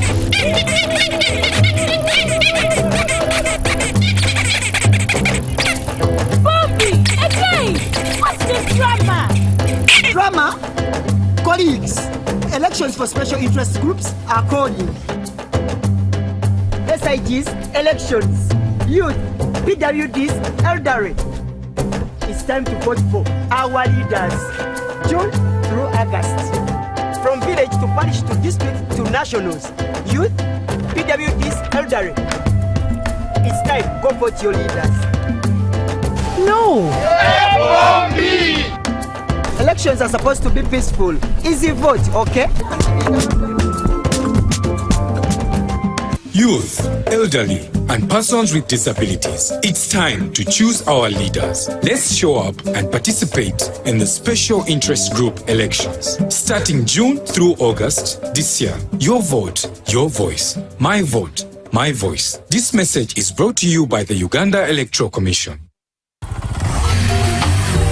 Hello, Kampala, Uganda. In response to the national call of strengthening the traffic security, Good Products Group HGO brand has officially launched the rider selection campaign. Registration is now open.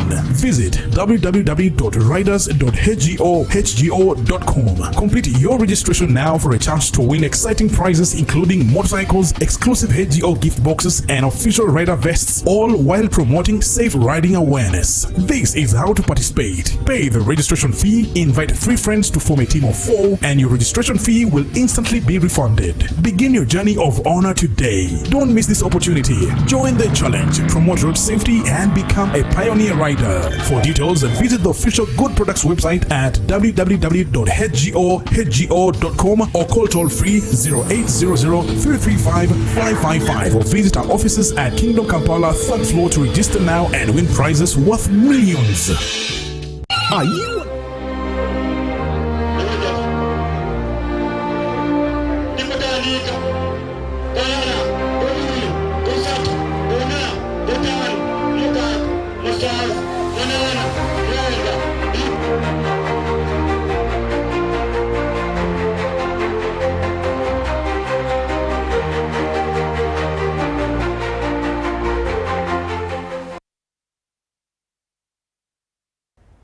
Yes, it is an all-round coverage of the National Resistance Movement primary elections for MP aspirants 2025, and we are coming to you live in a bang, giving you exactly what I called an all-round.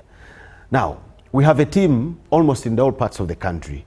We have one that is running around Kampala Metropolitan, and we want to get to hear from them. It is headed by a man called Jethro Kasaiji. He is somewhere. We want to know what exactly is happening there.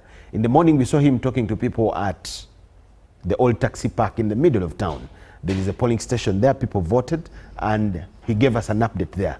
He moved to other places, and he is somewhere on standby to tell us what exactly is happening. Remember, much as the most mentioned hotspots is Sembabule, I hear Lira, and what, you cannot rule out Kampala. Every time we have had elections in Kampala, people have fought, people have claimed theft, people have claimed rigging, police has arrested people, and all things like that. So we cannot rule out Kampala as a hotspot that has a lot of tension, and that is why our team that is driving around town, actually there are like 3 teams, have to be on tension and to give us information the way it comes in. They are lining up behind candidates, their agents, or the posters, and that's how they're voting. We'll get to the details later because Jethro is finally here. Yes, Jethro, a very good morning, sir. And where are you standing? Well, good morning, Jordan. Thank you so much, Jordan. I'm coming to you live from Rubaga South, and this is Musigula Zone, Chengange polling station. I should tell you that it is surprising that the voters from within this place actually are done with voting. And remember, the NRM Secretariat did tell us that they do expect the voting to start at about midday, but it was actually shocking to our side when we did arrive to this polling station, and they did tell us that actually people are done voting, and the reason they did give me is that people had to go to work, so they really had to squeeze within the given time possible to see that they have to go on with this practice. Actually, they do have about 634 voters, and of these 629 are done with voting, meaning about 50 of those have not really practiced with this voting. But with me, I do have actually one of the mobilizers. He's the spokesperson of this very parish. They will be telling us what they have done to ensure that Ugandans, that is in the NRM, on the NRM side, have done to ensure that they do come and vote on time. Oli buterevu ku UBC TV Nesta TV abantu babulira amanyago ebitibwa byo byonna otubene ku nteekateeka nga bwetambudde mu miruka gyo egy'enjawulo. Amanya gange bampita Masaba Richard, ndi chairman w'ekyalo kya Nabunya ekikola zone zino wamu ebyalo 216, ate ndi chairperson w'omuluka guno nina zone 16, ate nze omwogezi wa Rubaga district eye Rubaga erina emiruka 13 ene ebyalo 133. Okutambula kwange naddala mu muluka gwe bampadde okusobola nga publicity wa district, muluka by'okutambula by'okulonda bitambula bulungi. tetunafunayo nsasage yonna naye tulaba nti amaanyi gasinze okuyitirira ku mubaka omu Mbazira Musa burudoza era ye buli wona wempise abantu basimba line ali mu Lubitano ali mu Lubina kitegeeza nti omubaka wafe abantu ba Rubaga constituency ba Rubaga South gwe basazeewo okukola ki okuwa akalulu ayina emiruka 8 ayina ebyalo 79 naye tusuubira nti bino si bye byenkomeredde naye nganze publicity wa district ku ndaba genda bamu ebintu bino engeri gye bitambula supervisor supervising emikuka gino gyonna 8 tulaba nti Mbazira Musa Honorable burudoza akyali waggulu nnyo mu byalo byonna 79 era yakyakina okulembera n'olwekyo tusaba abantu be Rubaga bonna n'abali e Rubaga South okubeera nga akalulu kano kabeere ka mirembe ngawe kabadde ka mirembe kuva ku macha paka n'obudde buno kabeere nkakyali ka mirembe zoni ezimu tezinatandika kulonda zigenda kutandika mu saa 6 nga balindira abantu bonna bakole ki basobole okugwa naye abantu abakedde badde bagenda ku mirimu abo kuwera saawa 3 badde bamaze kutandika okuyimira mu line nga bakola ki nga balonda na wano tuli mu Musigula eno Musigula zoni kyamaani wayo waffe wali nsanze nga wamaze okulondebwa naye balonze bulungi line zibaddewo ne zikola ki ne zigwa kitegeeza akalulu kali mukutambula mazima n'abwenkanya era kabadde ka mirembe nnyo tusaba bannalubaga omulundi guno gwokka be bagenda okufuna omubaka wa NRM era tusuubira nti n'ababaka wonna we bali tutwala Rubaga district yonna tulina mambuka ga Rubaga North bangambye eddaaya abali supervisor afa agambye nti Honorable Katongole naye ali waggulu nnyo buli zone agikubira mu 4 mu 6 abalina abantu 10 n'olwekyo tusuubira nti akalulu ka Rubaga constituency ennaku zino Rubaga North ne Rubaga South fenga abantu ba NRM abakulembeze ba district tugenda kufuna omubaka nga wa NRM mu constituency 2 ekola Rubaga North ne Rubaga South naye naddala Rubaga South tulaba nti omubaka Mbazira speaker abadde speaker wa Rubaga abadde emyaka 7 nga akola akalulu kano mu bakyala n'olwekyo tulina ekifaananyi era batulaze dda nti ekifaananyi tugenda kuwangula mu NRM tuwangudde nga fulaga beera n'akalulu ka jeno tugenda kubanga tukawangula era omubaka abantu bana Rubaga South mu nti mulina omubaka wammwe n'akalulu ka jeno agenda kawangula amanya asigadde ndi masaba kyabi era abantu Rubaga asigala kwatu mirembe mirembe jona kalulu akaja kabeere ka mirembe naddala ffe nga abakulembeze ba NRM mu Rubaga tugamba nti akalu kalina okubeera ka mirembe ziri entalo twazimalawo kasita twalonda obukulembeze obupya entalo ne ziggwawo kati abantu bonna batunulidde pate genda kola etya era ne Kampala yonna tusaba nti ne Kampala tugenda kujeeza ngaba NRM tebadde mu NRM naye katugenda kujeeza lwansonga kutulaba mu ntambule ne tutambudde mu structure za NRM n'akamyufu kano tulaba nti NRM tugenda kola ki kugiteeka mu ntiko ku Kampala ne waddala ne Rubaga kuba byonna bitambula bulungi etulizigana n'abakulembeze abalala bakola kawempe Machindi nakawa Central Division ebintu biri kutambula bulungi abakaba batadde mwesuubira bagenda okutuwanguza akalulu ka jeno babawadde nnyo akalulu akakunguta kano era ffe wano nga Rubaga South tusuubira tulina emitwalo 9 mu NRM tusuubira egyo emitwalo 9 Honorable Mbazira speaker agenda kufunako emitwalo nga 7 kitegeeza ndiko ya kalulu mu NRM yokka nga tulonza akalulu tusobola okuwangula bulungi akalulu ka jeno basonga akalulu kano emitwalo 3 aka isi ne balo lwaliro NRM mutabu yaffe tulina emitwalo 9 bwe tufuna emitwalo 7 kitegeeza n'akalulu kali ka jeno kuba tukamaze n'olwekyo tulina essuubi nti ababaka ababiri betufunye mu Rubaga district ya NRM nganzo mukulembeze publicity wa district ya Rubaga tugenda kawanguza n'akalulu ka jeno tweyanzege Jordan n'omulungi laba Star TV omukulu oyo muwulidde nina n'omukyala wano antudde okumpi yakedde dda era ntegeeza naye amaze okulonda naye atubuulire enteekateeka butya bwetambulidde amanya go n'ebitiibwa bye byonna oli butereevu ku UBC TV ne Star TV n'abampulira mbalamusiza linnya lyange Mawanda Grace Lwenaga mu kitundu kino ekya Musigula ndi vice chairperson ow'ekyalo ate ndi chairperson w'abakadde NRM.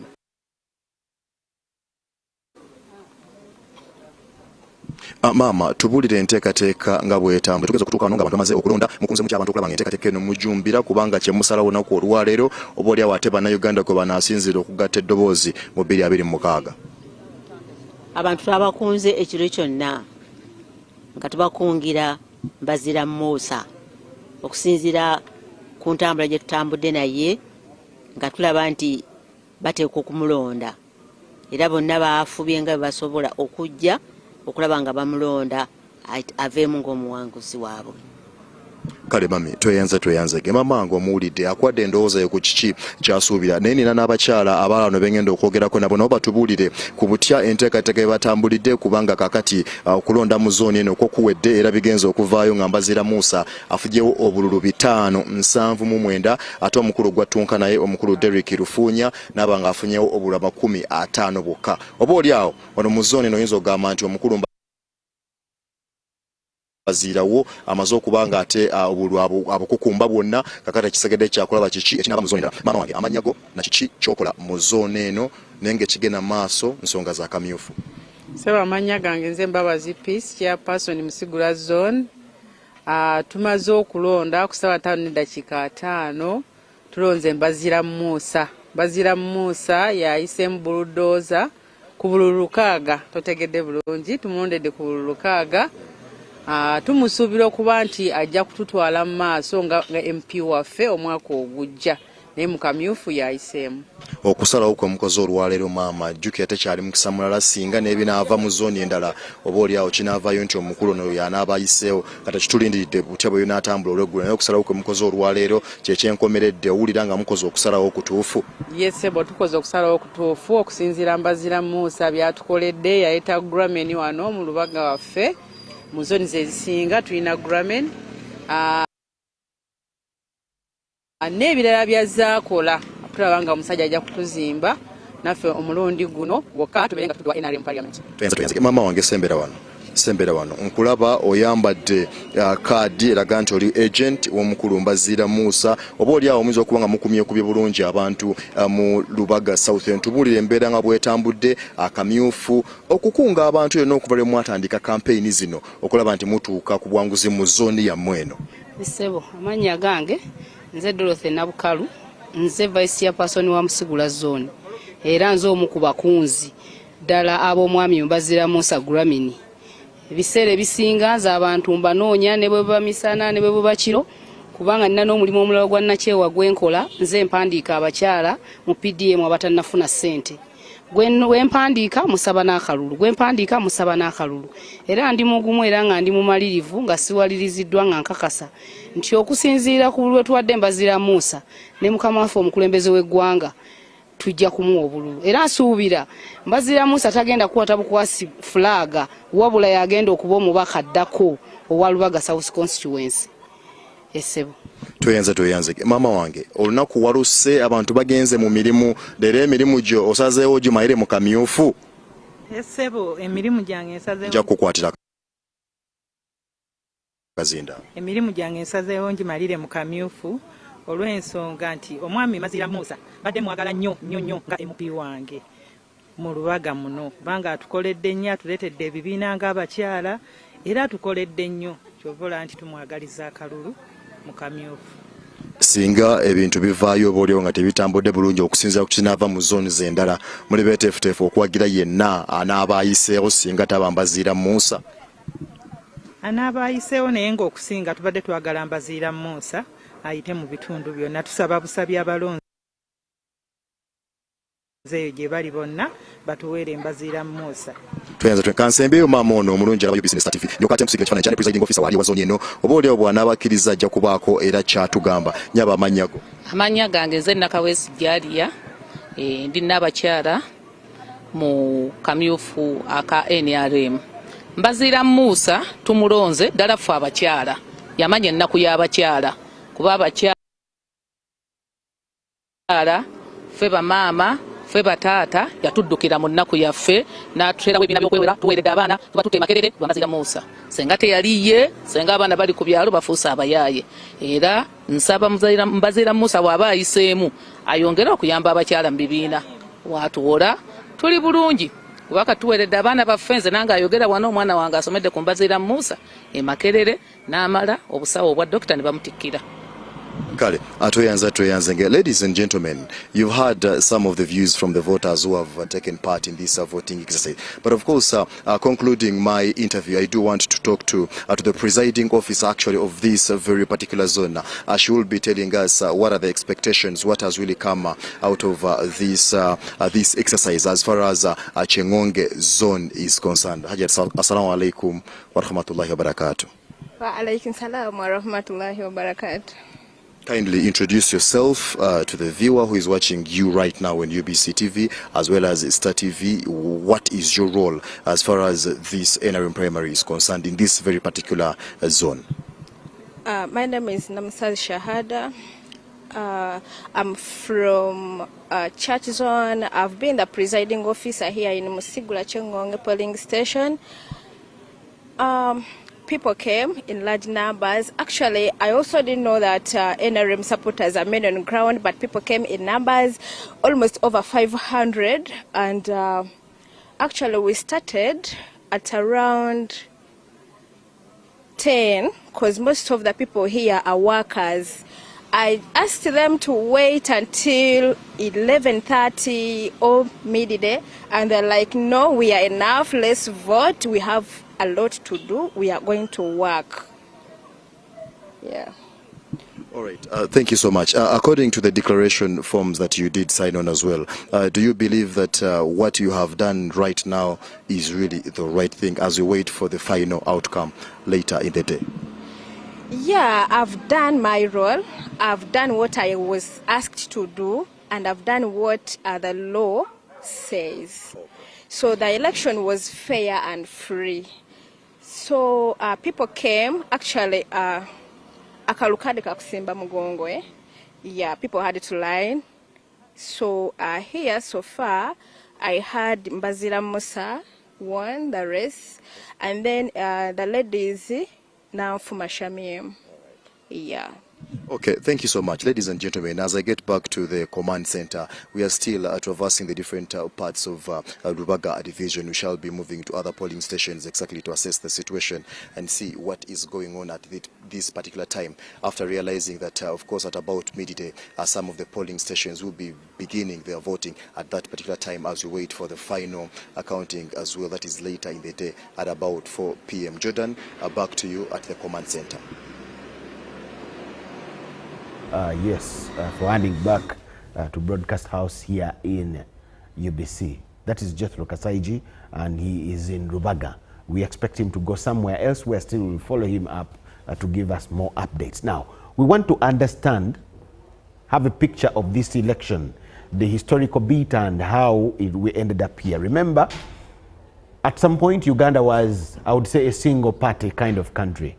From around 1986 till when we came to 2005, where there was a referenda and we got into a multi-party dispensation that brought in the different parties. NRM is one of the parties. That is how the primary elections came in, because every candidate had to stand to win a ticket of a party that would take them to stand for any position. The primary elections at the time even got a name of Akamiofu. How the name came up, we shall also know. So how have we come up to here? Previously, there were ballot papers. Currently, the NRM took the lineup behind, the lineup at the back of the candidates. How has it helped them? And can it be a mode of elections that we can rely on? I have a gentleman here, he's an analyst, but also a member of the NRM as far as I may guess. His name is Mr. Mweru Samuel, and we are glad to have you, sir. Good afternoon. Yeah, good afternoon, and thank you for having me here in the studios. Yes. Actually, to me, this is my maiden appearance on UBC TV. On UBC TV. Wow. Although I watch it on a daily basis. Thank you so much. Yes. Okay. I was looking at the historical line of how we got up to here. I'm among those lucky people that have been following from the referendum of 2005, or Mutine Nyumba, where political parties were opened, and that is when the word primary elections now were introduced in the country. How would you rate it so far from then till where we are? Yeah. Would you say our political party dispensation is one we can rely on? Yeah, actually, I think we would have gone a little bit far and go to 1980. Okay. In 1980, I was not yet 18, but I voted. And that was during the UPC regime. And the context of the voting involved going to an enclosure, of course, with black polythene. And then every other person, we had the box for DP, we had one for UPC, and other boxes as it were UPM. So every party had their ballot? Had their ballot box. Goodness. And of course it meant it was very easy therefore to rig. When you just get in, you get those ones which are in the DP and put in the UPC, which are in the UPM and put in the UPC. Of course, that was UPC was the part at the time. Yes. And that of course meant a lot of irregularities. It would appear free and fair, but when actually in the actual fact there was a lot of rigging. It was actually theft. Because at that time, as I told you, I was below 18, and the regime, the government of the day made people even below 18 vote. So we all voted, and voting, really I think I was about 16 or so. And then at that time you would vote. What they have told you to vote is what you do. So you can imagine that there was no Santa at that stage. People below 18 voted? People below 18 voted, oh yes. Did you vote yourself? I did vote, and many people voted. Wow. Yes, so, so that what they told that there was rigging, you can't understand until you get those ones who are below 18 voting.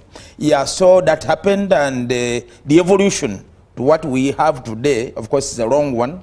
And many people, including you who are young, may not be knowing where we have come from. Indeed, of course, you could have read. But the one thing I like with this the lining up, you know, it has a beauty. Because I've given you a scenario where it was separate ballot, yes, and what the secrecy really indeed meant. And of course it got out a candidate. The question was that the candidate could be coincidence? Yes, you could have rigged, but maybe when that particular candidate would actually be the one who would take the day anyway. But at the same time, it was also very possible that you would get the wrong candidate being announced as the winner, because all you did was getting votes from another box and putting them in another. So, but now the beauty with this one of lining up, and maybe before you even got that one, you know, you've read, you've gone the US, you've gone the UK, and then according to you and young people think, you know, there must be a ballot box, and, you know, like we do in the general elections of government. Yes, yes. Yeah, that is okay, that's okay. But remember, I've argued quite severally before that the United States got independence way back in 1776. And up to now, of course, they have evolved, but still there are gray areas. But now Uganda born in 1962, and 8 years or so, there was even no elections. You could even say Uganda was born in 1970 if you wanted to say so. And when you come to Bote's regime, you could still see that there was no elections worth the name anyway. But okay, that aside, we are now talking about DNA. The beauty with this kind of election is that it's a DNA. You know what happens is that the Bagada was saying to Mwana Wani, you know, here in Kampala, especially in Kampala here, but even it's there in the countryside, that every person says the voters have asked me to stand. And therefore you see eight people standing, and people are getting money from each candidate. You get? So come the D-Day, when you are going for elections like it is today for the primaries of the NRM, you end up saying what happened exactly happened. I thought I would get 600 voters, but at this polling station I only got 15. You understand? If not two. Because I remember, was it Seven Akizito who went to vote at a polling station, and I think the only vote he got was his. Not even his spouse and children voted for him. But only here, they were driving, they are going to a polling station. And for that one was a ballot box? Yes, that was a ballot box. But that shows you how dishonest we are as people. Because you see, if really you stand up to be counted, because you see, personally I'm a product of the no-party system, where I thought without a party as our level of growth as a country, it would be okay to have individual matters as it were. But of course, the forces of the world came and disbanded that one, and we opened up the way we have opened up today. So all I need is honesty. We should have real integrity. So do you think, Mr. Mwelu? Yes. Our problem with the ballot box is dishonesty on the side of the voter or the chances of malpractices? What do you think weighs higher on? Yeah, no. I think in this case in the NRM, it's more to do with the economics. Should you go the extra mile of being so costly on something which is obvious? Because what is going to happen later on, of course, today they are saving the best for the NRM. Then of course, later on we shall have the best of NOP, the best of PFF and other parties. Yes. That's the real contestation. But as of now, the writing was on the wall. From what I've been saying, whatever in the interviews, you could see that the person who could be maybe winning in Rubaga South is the person they knew that actually would win. I mean, they've been talking about his track record when he has been speaker at the division council, and so he has been doing that. But I think for parts of NRM and being everywhere, as it were, you know, NRM that is as wide as oxygen and whatever it is, it now becomes a bit costly. If you went in right now and said, let's do it the way that would be so costly. For something we can easily decide. Because people should really be free to belong to parties of their own choice. But I remember this is the third time the NRM is taking in the measure of lining behind the candidate. Yes. Some of the considerations included avoiding malpractices. There is a time we interviewed an MP who said, in fact, I want to tell my people in the village, I'm coming with the results. He was in Kampala. Yes. And he was promising his people on TV that he had picked the results from the secretariat, going with them. So there was so much complaints about rigging and electoral malpractices with the ballot. You get? Yeah. Do you think the lining up has now rinsed the electoral processes within the party? No, it does. In our timing today, it does. Why does it do so? Actually, you heard somebody saying out of the 600 and something in Rubaga, about almost 90% had voted. I can suspect that the others who didn't come to vote could have belonged to 2 candidates or 3. The others who did, yeah. So because you see, here with digital, everything is digital. People are taking with phones. People are taking pictures. Who exactly was behind me? It's important to know. Because, you know, when I come to you, then you say, no, I'm actually yours, we are going to vote for you. And they're promising every other person. So, and remember, the thing is very costly. People have gone to the bank, people have sold the assets, because in the case of the NRM, there are almost 80% chances that once you are the flag bearer, you are almost an MP elect. Yes. So for that reason, the stakes are high, and you would expect all this to go through. So, just to go back to your question, when you say you line up, actually that's me what I prefer. That when you line up, we now know. I mean, you tell me exactly, and the viewer who could be watching us right now, why should you promise somebody that I will vote for you, then you vote for another person? Why don't you be open? I can change my mind towards the election.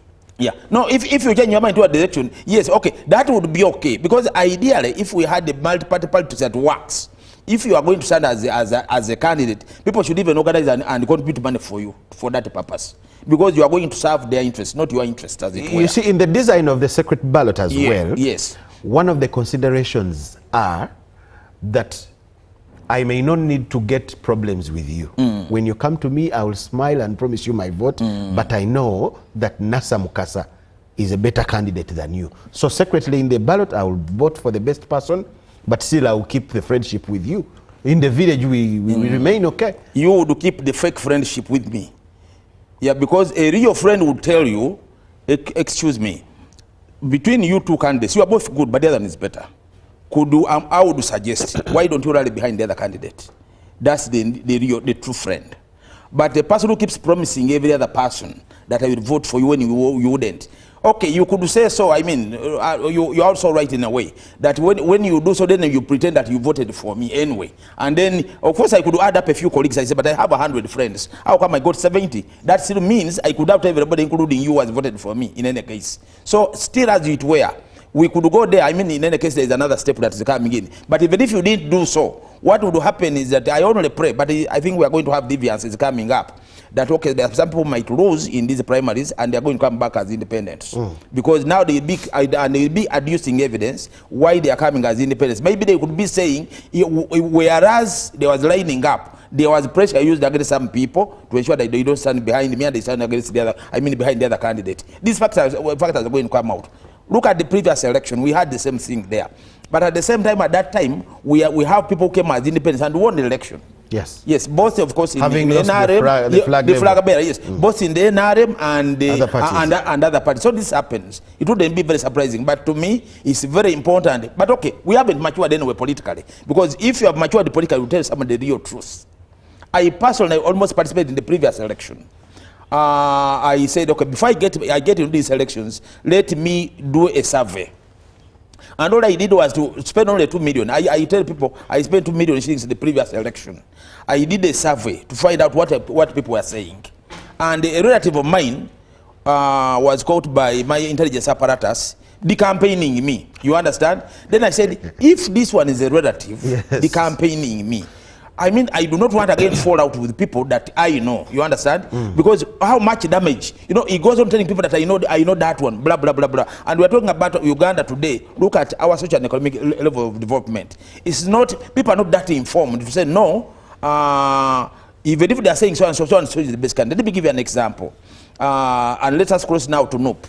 You see, when you had Rubongoya is called Lewi Rubongoya, saying you will stand for Kampala, people began to say, he's not born there. He's not from, why does he go to his village? You understand? Now, if you have a country where people reason like that, then some of these things become important. Because now, that's how they think. So when you are going to say you are going to vote for and so and so, come out and vote for that person. Indeed, I would have preferred that even for the Rio Electoral Commission elections would line up behind the people. That's what I was so going that to the Rio truth comes out. That's what I was going to ask you. Yes. So would you recommend lining up for the general elections? Yeah, personally I would.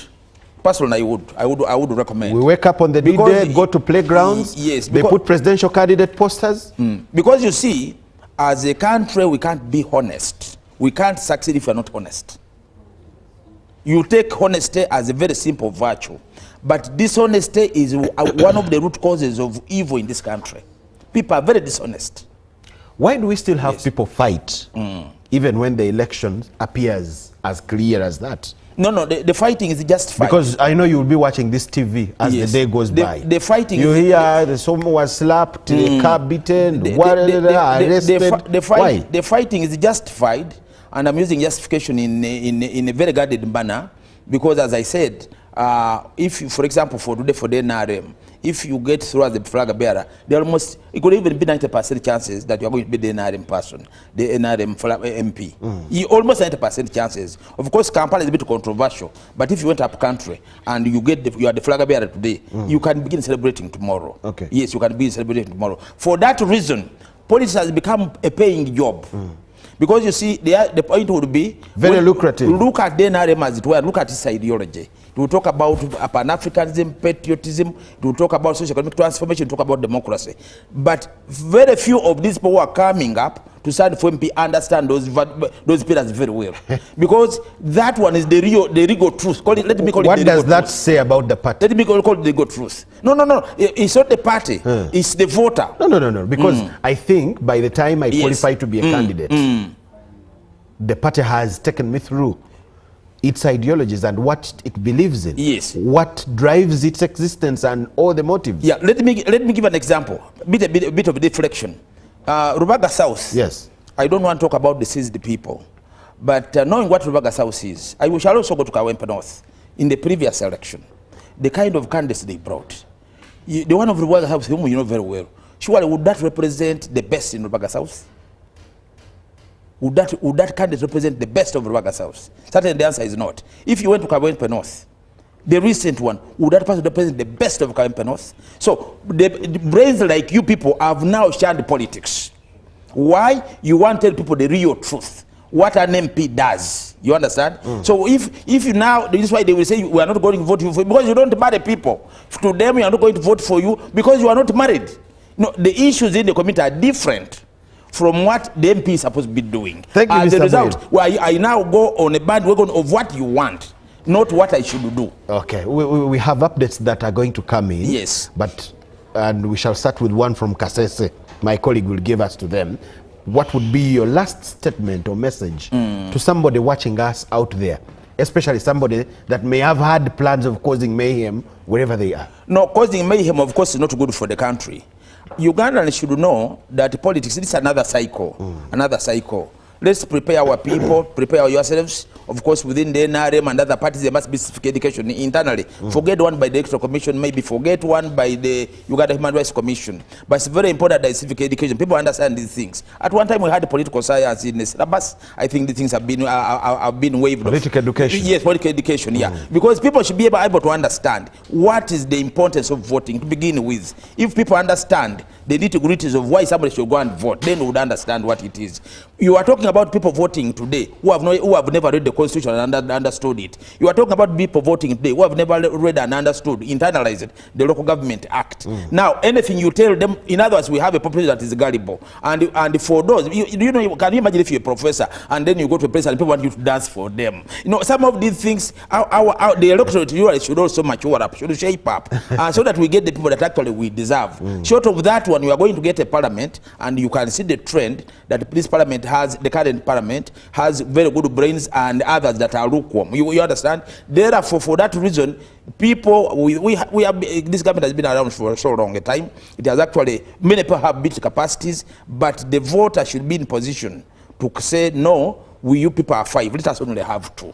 But now, you know, when people are coming up like this, other people are looking at them as the PDM too, an annex of PDM. That, I mean, if the more you stand, the more the groceries that come down to people. So until the voter realizes that somebody should come to you with a manifesto and say exactly what it is, let me tell you something. You understand, a number of people standing don't understand the National Development Platform, and yet it's the one going to drive us for the next 5 years. Yeah.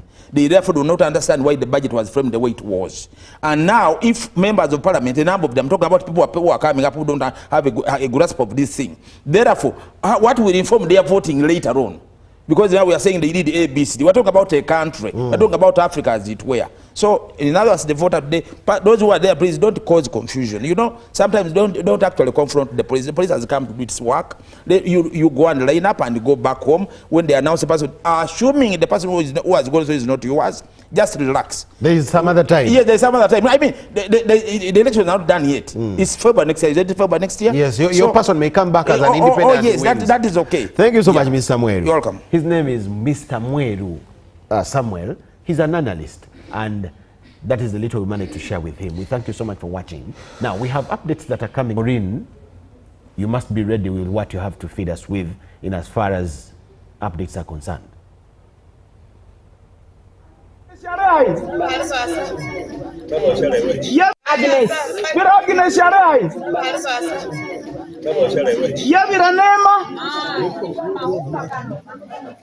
Itwatunga yabira Mary kajoka nanga obo tukende kishubamu bo itwatunga yabira Teresa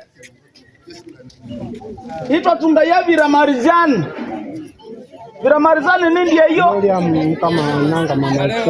NRM primary elections. Ivan Kawe is my name. I am here at Rusese Church of Uganda polling station, and at around 10 a.m. the NRM registrar started reading out the names to verify and confirm those who are in the NRM yellow book. The people you see here are the residents and locals who are going to vote, and each one of these members are waiting for their names to be read so that they can access the polling station. Now, this is the entrance of the polling station. As you can see there, whoever they are reading must pass through this specific point. But however, when members are read, they are passing at any point whatsoever they deem fit and find necessary for them. Meaning, if you're read from this point where I'm pointing the camera at, you can pass there, and there is no any other form of verification whatsoever, whether to get your national ID, to indeed confirm that you are the person who has been read. Here is the NRM registrar talking to the voters. He keeps on talking to them to ensure that there is sanity. Now, he's accompanied by an agent of Dr. Crispus Chionga, and here another agent of Honorable Godfrey Kabyanga. However, the agent of Wangalima Milton is yet to be seen at the polling station. Now, here are the two portraits, the portrait of Honorable Kabyanga there and the portrait of Dr. Crispus Chionga. Now, the members, after being verified that they are indeed in the yellow book, they will come and line up in front the candidate of their choice. In terms of the security, there is no security deployment, and I think they are just riding on sanity and fairness, Ubuntu, patriotism to ensure that the process is moving on smoothly. That is an update for now, but later on I'll be giving you more information. Ivan Kahwa, and I am currently in Rusese A. Thank you so much, Kaha, for that report. Now, I'll just give you a small, brief scan of what's happening across the country in different regions. In some parts, voting has ended because this exercise, as we all know, is at village level. In some areas, people are already chanting and celebrating. But remember, the final winner of the NRM flag bearer of the NRM flag will be announced at the district. Now, I'll take you to Maogola, where supporters of Maogola South NRM bearer aspirant Dumba Dennis have stormed the NRM offices in Sembabule district, protesting his alleged abduction. They are demanding the suspension of the voting exercise until Dumba's whereabouts are established. Now, however, the NRM registrar maintains that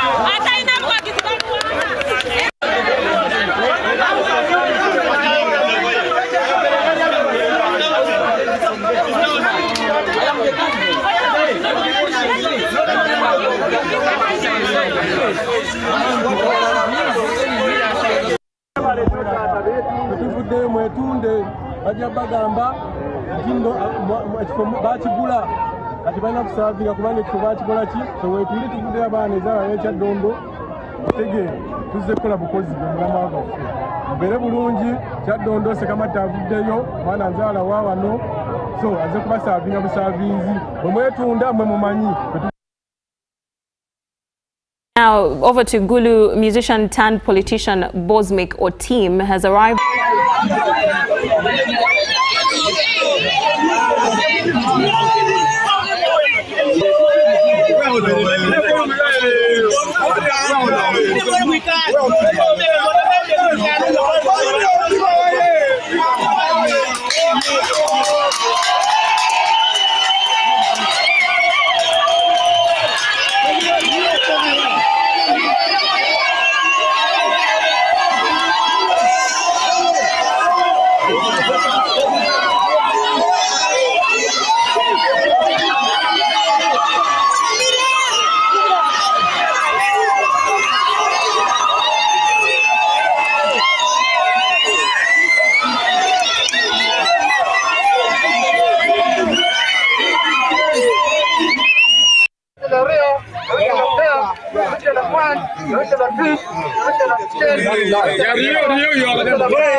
Now, a moderate turnout observed as voters verify their names at Amoroto Primary School, Gweri County, Soroti District, which hosts 2 polling stations. Have a look. Selina Ideal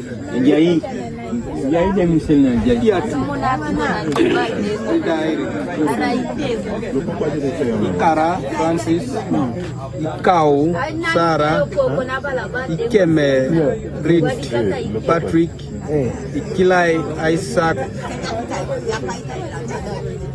Ikiring Ikirori Betty Ikirori Lois Ikopu Teddy Ileka Margaret Imilu Mary Imolot Matchlet Imongos Andrew.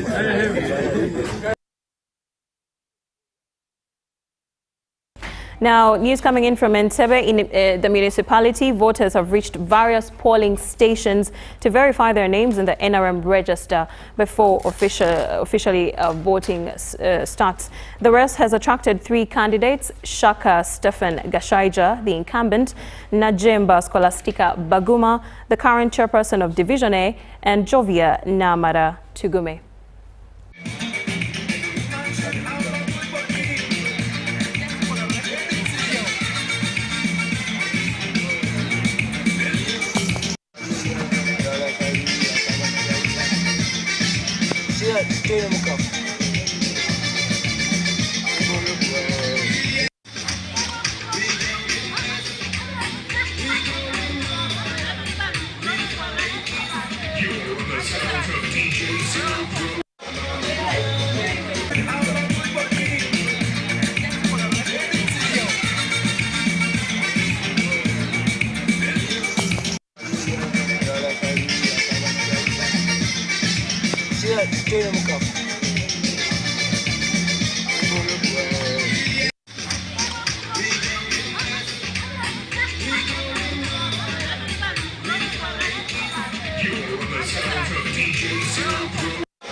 Now from Wakiso, we'll take you to Sembabule to see what's happening on ground over there.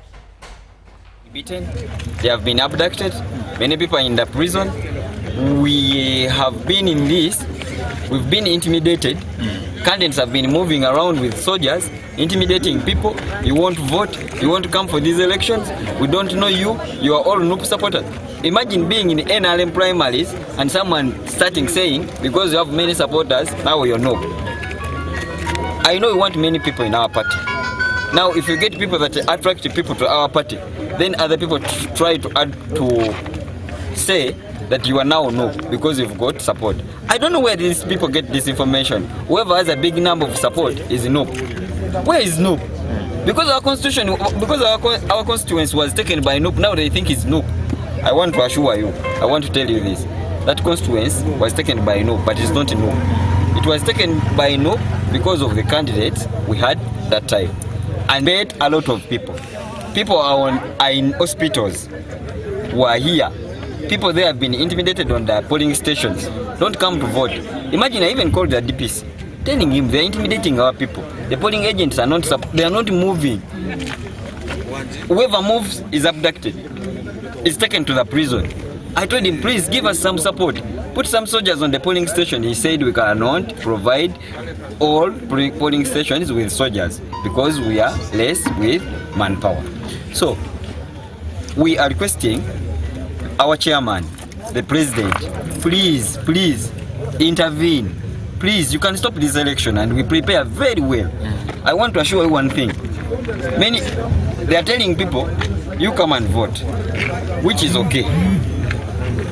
Ubuzibu bwo twino ubuzibu bwa munaffe ubavuganya des buge mazima banga mazima abagizi badezi balumbya amakaga ngikiro ebakwa driver wange era kati ali mumbera kati kandi itakete kumacha nabanga ina bagenda okutwala empapula z'okulondesa n'abakulonda bagisiba kakati batuse tugenze n'amzi abisimuzi ya motoka n'ebimu wanafuna nawe badde ndi awo sawa nga 12 nga banga amatimuruka tugisanze ekasirye ono okutuka timba gitala zaka gatalimu tunonya noiza tugenda ku polisi tukotinze n'ekijeko enviri ku mutwe tukulaba nga ate abadde batuyamba n'okwangu ogenda okulaba poli n'akali motoka wiri eri mu luguudo wakati balebuzibu ki obuvuddewo tebafuddeeyo tubandoza waliwo ekkobaani wakati wa munaffe yeesimbyewo naffe abeesimbye naye nti waliwo ekkobaani kuba tufunye bwenkanya ituleesa wano okuleeta wano tutafuna bwenkanya kati batusaba bwe banga pate ekyayagala pate okutambula mu maaso nga bena okutambula akaluka emiriri tuddemu tulabe obuzibu buvaawa abatonyi abamunaffe yasiiri bali ku bitanda mbeera mbi kati wakana bakafuuse kantalo kabati kakyalina mamakulu gye tuli n'olw'ensonga ye n'abaana abanupu ekibatutuusa mu nupu okudduka emisinde kulaba nga obwekala tebukyali mu kaluka NRM tekyaliwo kati wanga twakomplera tubaga nti mutuwe registers ngobudde bukyali tulabe baki olina okunoonyamu akalulu tanga odoyi yagamba omubaka nti mugende munoonya akalulu bantu bonna obwekanya weebuli tujja kuba security naye saawa tewali security egera gadinga babaka okuba nga akalulu kali bamubwekanya ba police stations ba police agencies bonna bambaka dezi era bawagira ye n'olw'ensonga eyo pate batyalegende mu maaso n'okubanga ebireba tebituwa. Thank you so much. Now from Sembabule, we'll take you to Rubaga South, where voters are queuing, starting with women representatives for Kampala. Now security is calm with minimal deployment, and the voting exercise has started.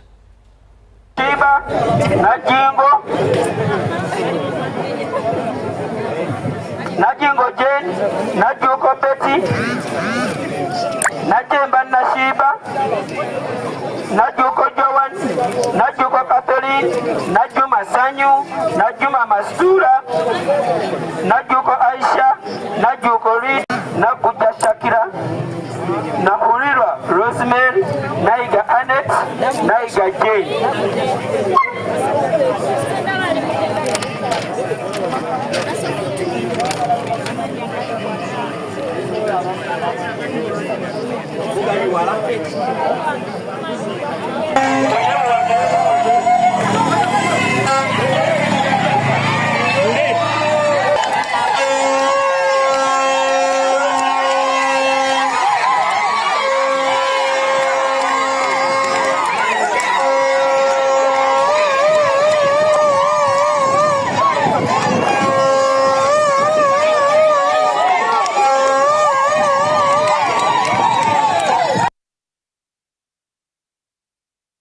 Now over to Jinja. Voters at Masese 1 polling station in Jinja's southeast constituency have already lined up despite delays by the NRM presiding officer to display the registers to verify their names.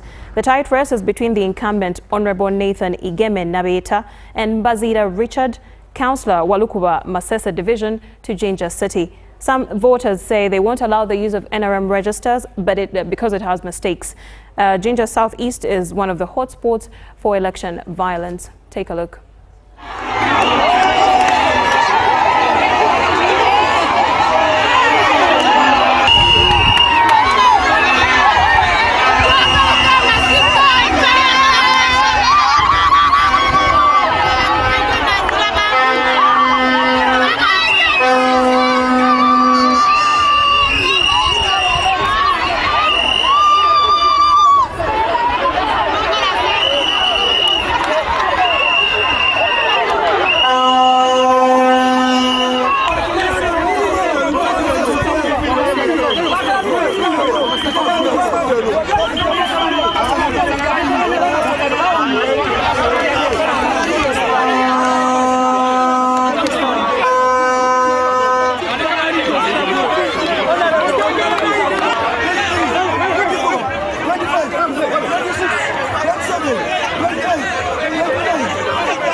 Thank you so much. Now we'll take you to Lira at Wiodiek A polling station in Lira district, where only a handful of voters are present so far. A woman is seen clearing the polling station as those who have arrived check for their names in the yellow book. According to Francis Ogwang, the village registrar, many residents are delayed in the gardens due to the rainy season. Former State Minister for Housing Sam Engola is also expected to vote here. He is contesting against former Otuke RDC George Abdu for the Erute South County NRM flag. We are 296 in the registered. So what is holding them back? Why are they not here? They were supposed to be here by 10. By the time most of them, you see, this is a rainy season. Most of them were still in their gardens, but he informed them to come immediately, to come and catch up with the time. But what I know, they are coming. Okay. Are you expecting some candidate also to be voting from here? Yes, we have one who registered from here. Honorable Sam Engola, he registered from here, from this station. This is a big village.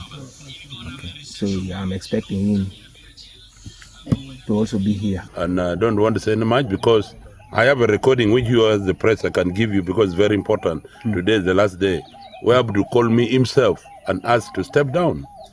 But when he talked, I think, to his supporters or his financiers, they refused and they gave him money to fight me for nothing. I'm original NRM from day one, which you people know the history very well. When I started NRM in Lamu here, nobody wanted NRM. If you say NRM Oye, they want to spit in your face. But I managed today, you say NRM Oye, everybody saying NRM Oye is in Lamu and in the north. So if they had respect, like the way the people of Ajumani have respect for Ali Moses, they should not disturb me. But because of jealousy, they are there. But I'll win them and I shame them. Today you are going to see the turn up. But like here where I'm voting, I'm going to get 100%. Only one lady will not vote for me, whom I know and I think she's there. She will not vote for me because it's the agent of Abdu George. But I don't care. But they say elders should leave way for the young people. Why is Museveni not leaving as the president? I still left. You can't leave, my friend. You have to educate them. You can't leave. Democracy don't leave. You have to continue. I've always said the president Yoweri Museveni will get more votes than ever. When he started with 27 people. But now he's having 25 million people following him. We are all his product. So he cannot leave. I told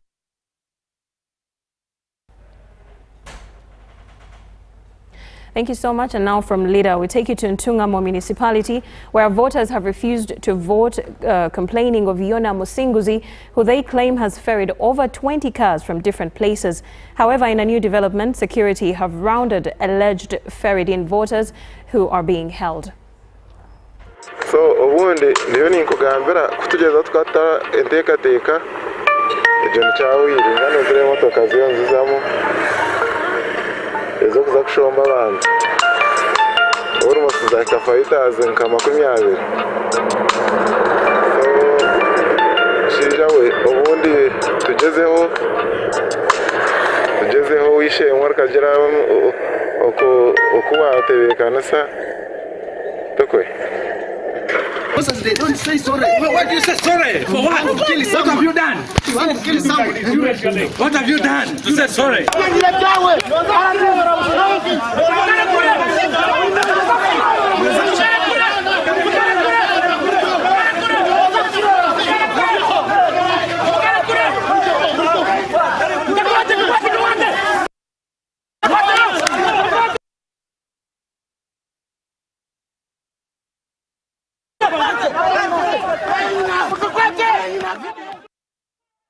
Thank you so much for those updates. Now we'll take a short break and return with more details. Stay tuned to UBC TV.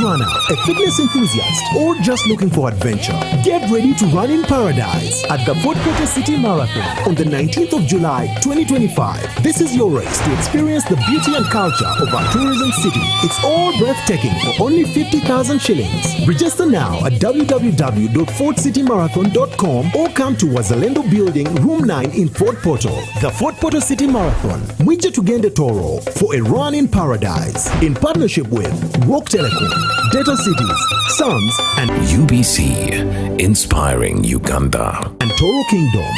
This August, Africa gathers again. The passion, the pride, the beautiful game. It's Chan 2025. And the heart of the action, Uganda, the Pearl of Africa stands ready. Not just with a world-class stadium, but with open arms for every African nation. Nambole and its floodlights are already welcoming. From Kampala to Karamoja, our stadium is set. The pitch is perfect, the stage is built, and the spirit of Uganda is unmatched. Come feel the rhythm, taste the warmth, and witness hospitality like no other. Uganda welcomes all of Africa for a Chan like never before. Chan 2025, unity, passion, victory, and it's all happening right here in Uganda. Don't just watch history, be part of it.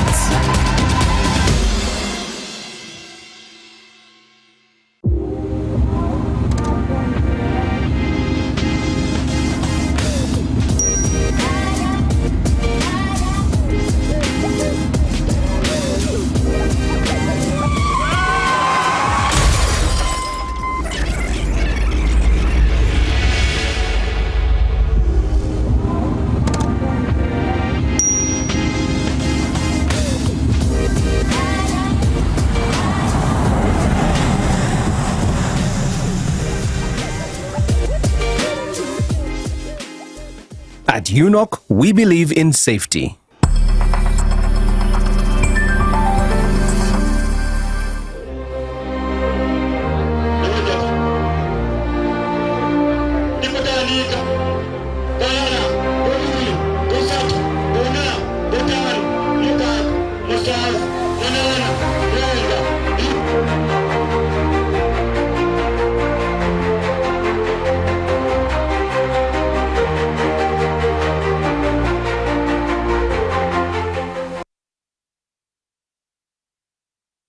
Yes, a 360 degrees coverage of the National Resistance Movement parliamentary primary elections is what you are watching on UBC TV. Like I said at the start of the broadcast, we shall give it to you whole day, all over the country. And as you can see, the updates are flowing in. We have teams everywhere. So if you're causing a problem anywhere, just know people are going to watch you on TV. If you're doing good, definitely you'll be watched on TV. Now, from the updates, we want to get another discussion, a brief one, but pertinent, to continue to get a picture and an understanding of what is happening. I have a guest again, a very senior member in the party, NRM, former MP here in Uganda, and also former MP at the East African Legislative, IALA. In short, he will tell it to us in full. His name is the Honorable Mike Sembabule. He's not a very new face on our screens. We're so glad to have you, sir. Yeah, it is a pleasure. Clad in the party yellow necktie. Yeah, it is a pleasure having Have you voted? No, I've been here doing national duty as on Star TV. You have contributed to the election here. Through the analysis. Thank you. So, like I was saying, I'm Mike Kennedy Sembabule. Yes. And I've been a leader, I'm a leader. I was a member of the Constituent Assembly, representing the youth of the Central Region. I was a member of Parliament, Busiro East. I was in the Pan-African Parliament. Actually, we pioneered that. Gallagher State, South Africa. And I was a full-time member for the 2 terms at the East African Legislative Assembly. Wow, So I didn't know I'm you glad, were in the CA. Yeah, I was in the CA. I was representing the youth. Okay. We started the youth councils and were the first leaders then. Okay. Yeah. What is your general view about the election today? The election today... In your gatherings? Yeah, the election today brings a full cycle of the electoral activities. And something that is most significant on the part of the NRM party is that it is the only party that can host electoral processes in all the 72,000 villages of this country. The NRM has a wider scope in terms of election management than the mandate of the National Electoral Commission. True. Because we have a wider mandate. And that is something that needs to be celebrated. People normally take it lightly, but to develop a party to the level of having candidates for each and every electoral office is something good to write home about. So it is a big achievement. It is something that has been sustained, and I really want it to go the right way. I want it to be exemplary, and I want it to demonstrate the power of democracy right at the basic level, the grassroots level. As you were coming in, the story that we had last had the police punishing people, others arrested, and because of malpractices that have started to be cited in different areas. Does it tally with the democracy you're talking about? Yeah, democracy has its own challenges. You know, when the good people are invited, even the bad ones come along. A massive party like NRM is likely to attract a mixed grill of supporters and leaders. You are going to get the disciplined one there. You are going to get those that value integrity, those that are organized, those that look at the the big picture of the party. You also get the self-seekers along the way. Okay. So we may have those that are not in conformity with what we stand for in terms of ethos. And we have a job to clean the house and get it right.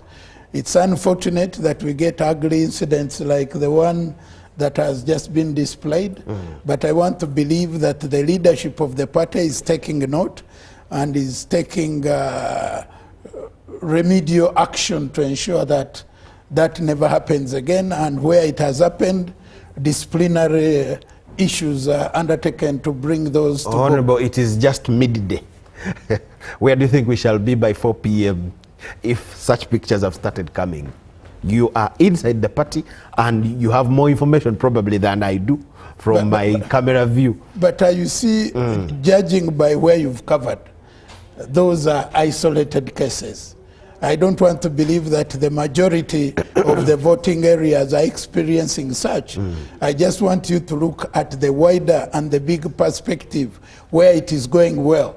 We also need to highlight the variance, where it is going well and where it is not going well. I want to believe that in the majority of the voting centers, things are going well, and we need to acknowledge that and celebrate it. We have areas that everybody has been worried about.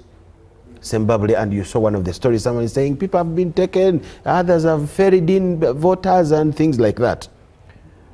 What do you think gives birth to this? Why do we have issues in Sembabule, for example? Why do we have such hotspots within a party camp? Yeah, the stakes are high, but it also has something to do with the candidates. You know, when you look at the candidates of Sembabule, the two protagonists, they've gone so personal about their differences. They've taken it to a level where it is a do or die.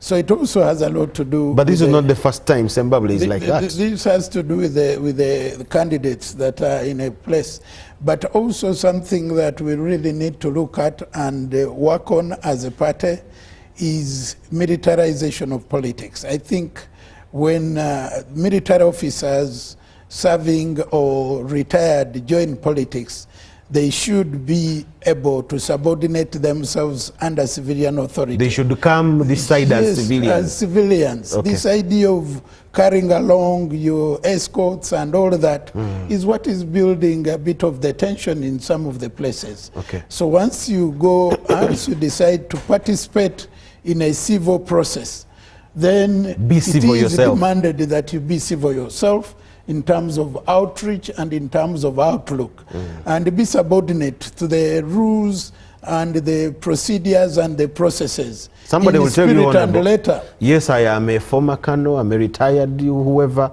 but I have an entitlement of escort, and they have to be with me. But we've also seen them where people are entitled and they move along with their escorts, but manage them well and allow them to observe the decorum of any process that is being given. So it has a lot to do with the discipline, and discipline is a big issue. Discipline by all candidates is enforced by the leaders. When the leader is disciplined, when the candidate is disciplined, all the people around chances him are that even the followers are going to toe the line and be exemplary, not to misrepresent their candidate. I liked it when you said that as a party there are things we really need to iron out. Definitely. So you are also not happy about the things that happened during the primary elections. Those ugly scenes in Sembabule don't reflect the decorum and the image of the party. Is it because in a way they confirm what the opposition people throw at you? No. The opposition because they brand you as a violent party. No. They will fight. They will beat people. I think there are things we need to look at, because we have disciplined people and we have people of indiscipline. Even the opposition, they have some disciplined people and people of indiscipline. But the stakes in the NRM are much higher than they are in the opposition. For instance, in the opposition, you don't have primaries in the true sense of primaries. You just have allocation, who is going where. It is like self-service. I'm taking this, you are taking that. And you can't have the same level of stakes and the same level of tension. But if they were competitive the way we are, chances are that those aspects would come out in their spaces as well. But what we need to do in that, even as we manage a very competitive process, discipline should be at the center of the processes. Discipline of the voters, discipline of the candidates, and discipline of the party officials who manage the affairs of the electoral process. So discipline is cross-cutting, and it should be really... You see, I want to take you to the historical line, but let's clear this as well. You said you are a party that is covering all the 72,000 villages. What is happening, what you are showing is all over the country. And every polling station. The Secretary General of the NRM told me that as the Electoral Commission has polling stations at parishes, NRM has them at the villages. At the village. And we have and you are able as a party and a bigger to be outreach. At every village in their country. Yes. Would it be news with a party that has been in power for 40 years? Yeah, definitely it would. Would you fail to have polling stations at every village? It is very possible. Is it that when it would be newsworthy? It is very possible because, for instance, if you look at UPC was here twice, and it is the oldest party. First for 7 years? Yes. Were they even 7? About 8, then another one. And it is one of the oldest parties. You look at DP, these parties have been around as long as politics has been part of Uganda's But the unique history. factor is that you have been in charge. Spread. Yes. No, I think rather than talk about the time, the duration, just agree that the NRM party has been very organized. It has been purposeful, intentional and deliberate in reaching out to the grassroots, and that is the source of the strength of the party. It is a grassroots-based party. It is not a party that operates in the capitals and the cities. So you should credit it for that outreach. The fact that the party could have taken advantage of being that they have built these structures, we shouldn't look at it. No, the party has massive support. And once you have massive support, you cover the entire country. And NRM has been able to do that on a sustainable basis. Okay. Historically, you have been around. Actually, today is the time that you have told me you even were in the CA. We have seen parties coming in, those of us that are here today, since 2005. They started, and the word primary elections, Akamyuf Kechibina, that's when it's given birth to. How would you rate our multi-party dispensation with your exposure outside Uganda, the East African region, coming back home? Do you think we are having somewhere to go? Yeah, first of all, we need to appreciate that we have multipartism, but it should operate within the environment, the environment under which it is being grown. So we have multi-party, but we can do better. We are not yet at the best level of multi-party. What do you think is lacking? I think we need to do a lot of good civic education.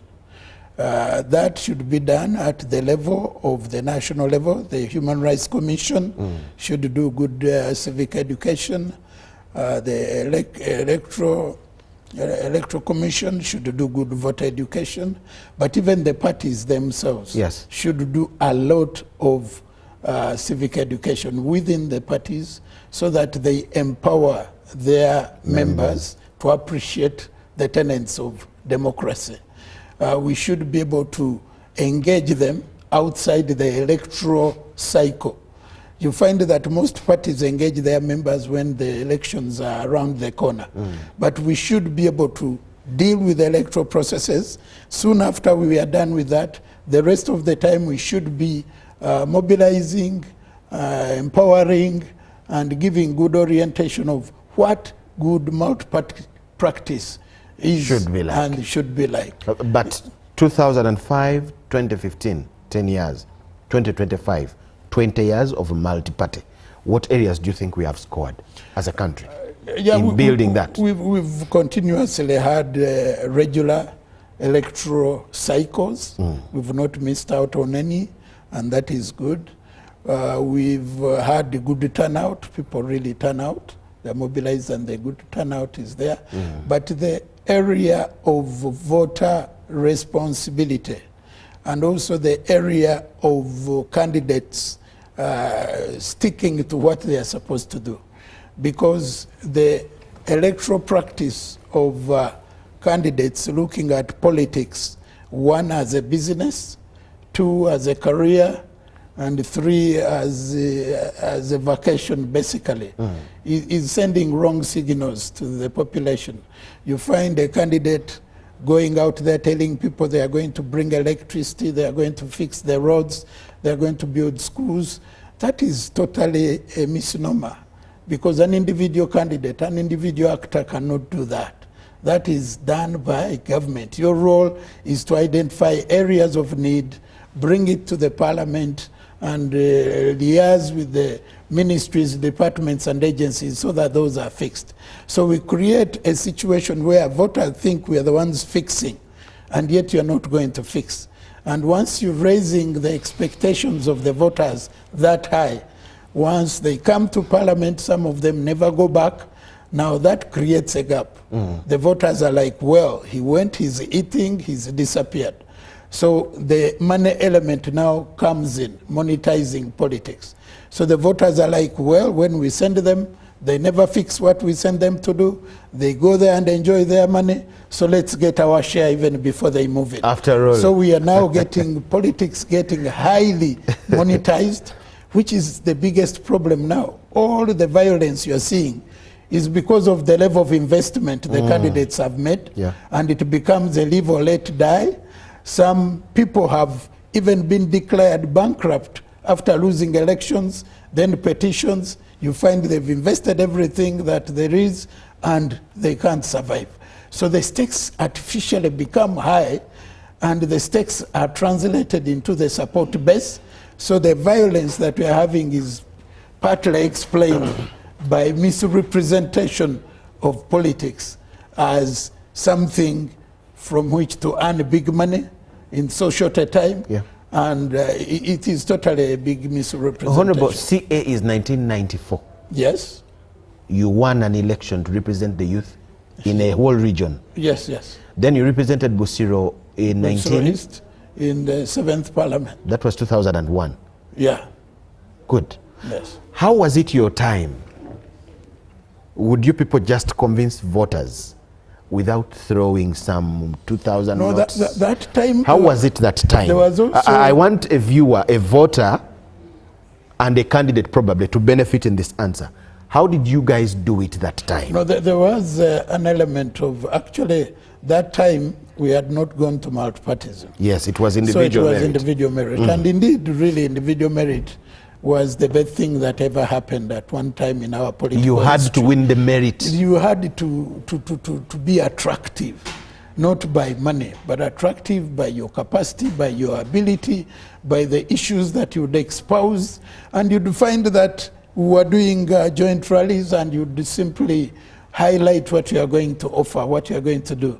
So the campaigns were more issue-based rather than talking about individuals, Persuasive. maligning, Yes. and talking ill about. So there was sanity, I would say, in the electoral process. Candidates would package themselves on the issues they are going to do, and the voters would seek accountability from what you are presenting, how you are going to present it.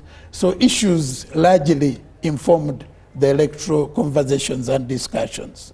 Dropping away the issue of the area of interest, conflict of interest, because you're part of the other group, would you say you gave us better leaders than what our trend is producing? Yeah, I really want to say even the quality of debate in Parliament was higher. Anyone can challenge me on that, but because the measures produced quality. Yeah, the process produced a high quality output that preoccupied the House. What does this say about where we are driving at as a country? You know, if we have a derail in the products of what that as we of now, the nature of that has politics has taken issues of monetization. You are going to get the big people with the big fat bank balances, regardless of how they made the money, may make their way and be majority in the House. Some credible people are now having second thoughts about offering themselves. First, the kind of money that is required is not something that someone may invest, because the voters are at such a level where they can eat any amount of money, even in billions, and they may never give you the vote. So it becomes a gamble. But is it voters that eat this money? Level of a gamble. Now, credible people will begin to have second thoughts about gambling, about trying their luck in a space that is not insulated. So we need a little more political sanity. But how are we going to do that? Civic education. We need to engage our people, empower them with the knowledge, with information, share with them best practices in other places. It takes leadership. We have to take leadership, and we have to be intentional, we have to be deliberate, and we have to be purposeful. It is not an event, it is a journey, but it is a journey we should be ready to walk until such a time when we get, we really upgrade the level of politics. Honorable, you are a senior member in one of the parties in this country, the yellow one.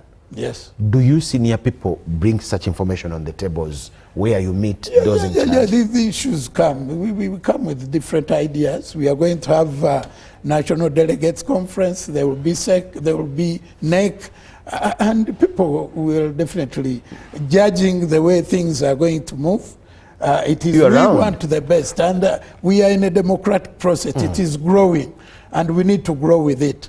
By growing with it, we need to look at what works and why it works, what is not working, and we need to ask the three questions that should inform us well.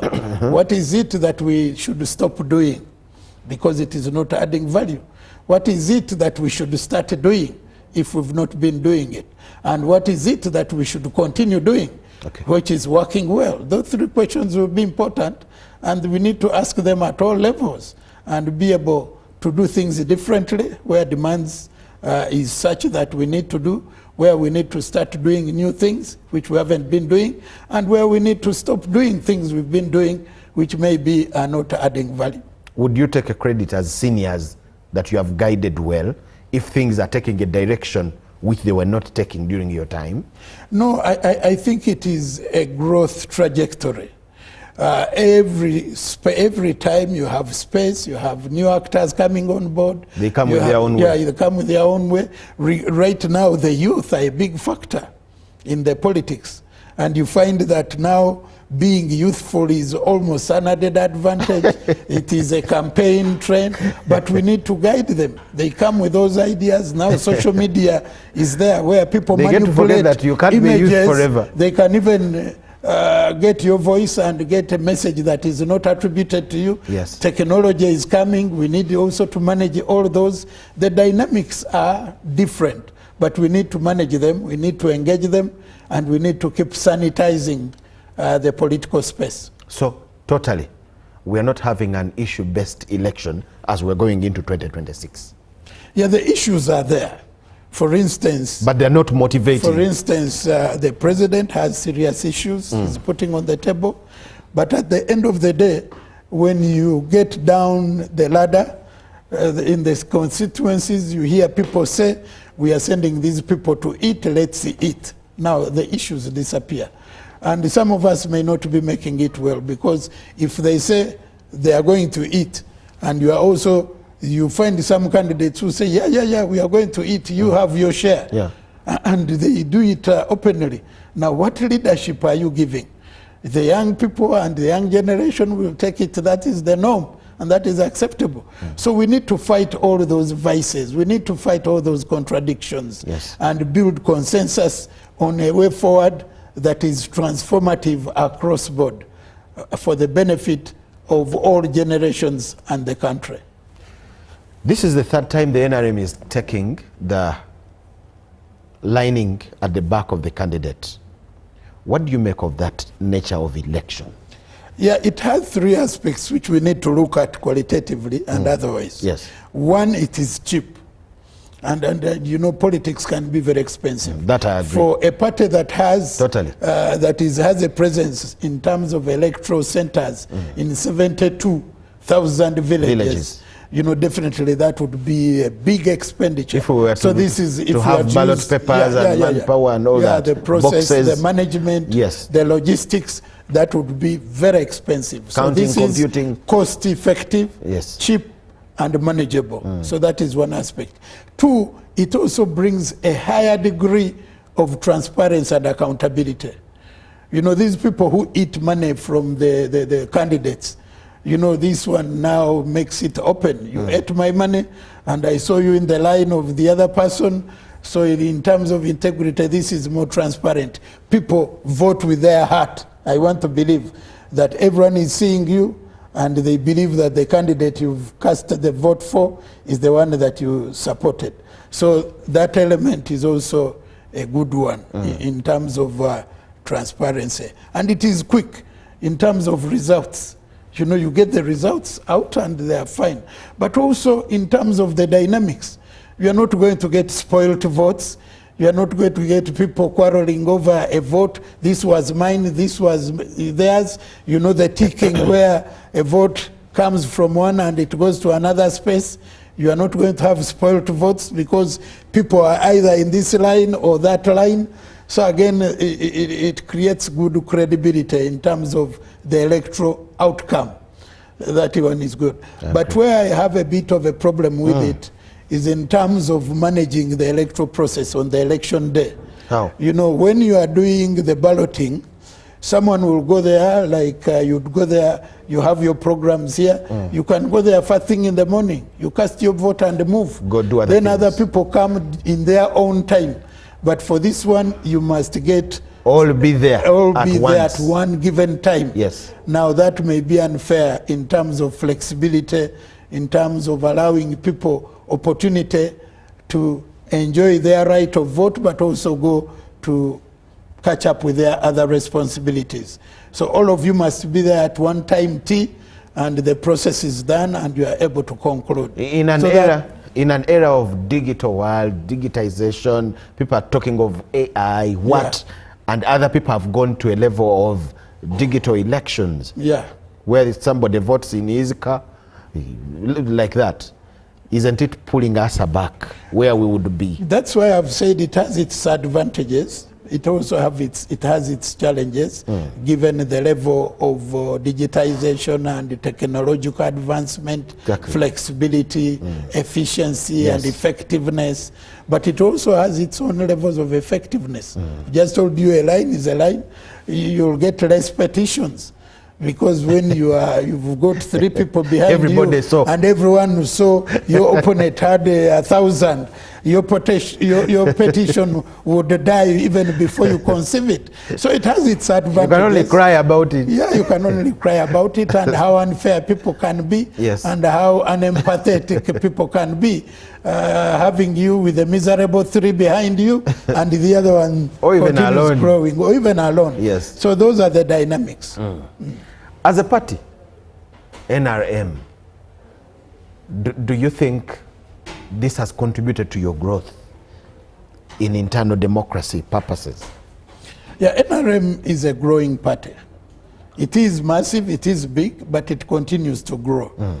Because every other mileage we make, because our growth is at the expense of the opposition. You know, we must grow into the opposition, get less and less of them, get more of them on our side. And by being accommodative, so you find there are quite a number of them that are growing into the NRM, and that is something good to write home about.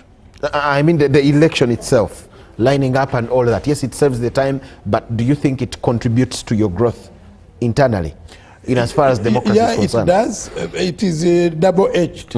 There are those that may find themselves losing, and because all we need people to appreciate that whether you've won or whether you've lost, you should believe in the big picture. And that is the message that we should share around, that whether you've lost, lose with the dignity and decorum, and whether you've won, win with the decorum, so that you are able to be attractive to those that you've defeated. And if you've lost, you lose in dignity, support the ones that have won, and move across. But it is also to do with the quality of the political actors that we have. Some of them don't believe in losing. You know, they've invested a lot. It is a live or let die affair. So if they lose, they tend to either go independent or even abandon ship by not managing the loss. So a good leader should be able to position in a dual way. You should be able to position as a leader, and you should prepare a speech for victory. But likewise, you should also prepare a speech for vanquish. If you've lost, you should also be able to concede. That is now a credible leader. Because when you go in any contestation, you either win or lose. Tying is very rare, but so the you should expect one of the two and be ready to fit in. And be ready to live with it. Honorable, let's go to Mitooma a little. The Right Honorable Deputy Speaker is in the line to cast his ballot, and our reporter that side wants to give it to us. That is in Mitooma district. In the morning, we were talking to Philip Aguta, and he was standing at that very village. So right now they are casting their ballot, and the Right Honorable Speaker, Deputy Speaker, that is Thomas Tayebwa, has cast his ballot, or is going to cast his ballot, as the applicant is going to give it to us. Yes, Philip Aguta seems to be prepared to tell us what exactly is happening. Member of Parliament, now the counting is on for the constituency Member of Parliament.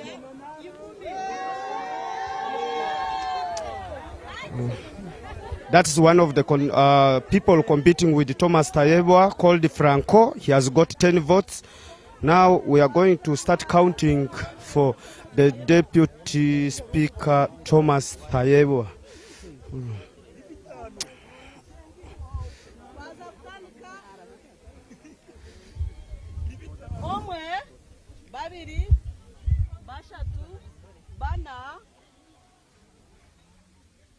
Batano, mukaga, mushanju, munana, mwenda, ikumi, kumi n'omwe, ikumi na babiri, ikumi na bashatu, ikumi na bana, ikumi na batano, ikumi na mukaga, ikumi na mushanju, ikumi na munana, ikumi na mwenda, abiri, abiri n'omwe, abiri na babiri, abiri na bashatu abiri na bana abiri na batano abiri na mukaga abiri na mushanju abiri na munana abiri na mwenda makumi ashatu ashatu n'omwe ashatu na babiri ashatu na bashatu ashatu na bana ashatu na batano ashatu na mukaga ashatu na mushanju ashatu na munana ashatu na mwenda makumi ana ana n'omwe ana na babiri ana na bashatu ana na bana ana na batano ana na mukaga ana na mushanju ana na munana ana na mwenda makumi atano atano n'omwe atano na babiri atano na bashatu atano na bana atano na batano atano na mukaga atano na mushanju atano na munana atano na mwenda mukaga kaga n'omwe kaga na babiri kaga na bashatu kaga na bana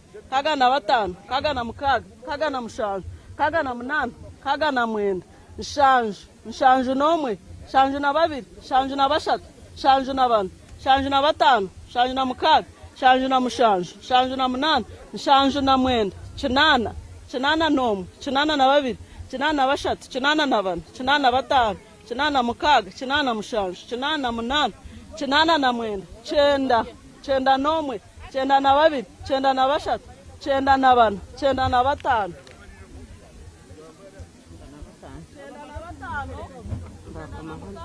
cyenda na mushanju cyenda na munana cyenda na mwenda igana omwe igana babiri igana bashatu igana bana igana na batano igana mukaga igana mushanju igana na munana igana na mwenda igana ikumi n'omwe igana ikumi na babiri igana ikumi na bashatu igana ikumi na bana igana ikumi na batano igana ikumi na mukaga igana ikumi na mushanju igana ikumi na munana igana ikumi na mwenda igana makumyabiri igana abiri n'omwe igana abiri na babiri igana abiri na bashatu igana abiri na bana igana abiri na batano igana abiri na mukaga igana abiri na mushanju igana abiri na munana igana abiri na mwenda igana makumi ashatu igana ashatu n'omwe igana ashatu na babiri igana ashatu na bashatu igana ashatu na bana igana ashatu na batano igana ashatu na mukaga igana ashatu na mushanju igana ashatu na munana igana ashatu na mwenda igana makumyana igana ana n'omwe igana ana na babiri igana ana na bashatu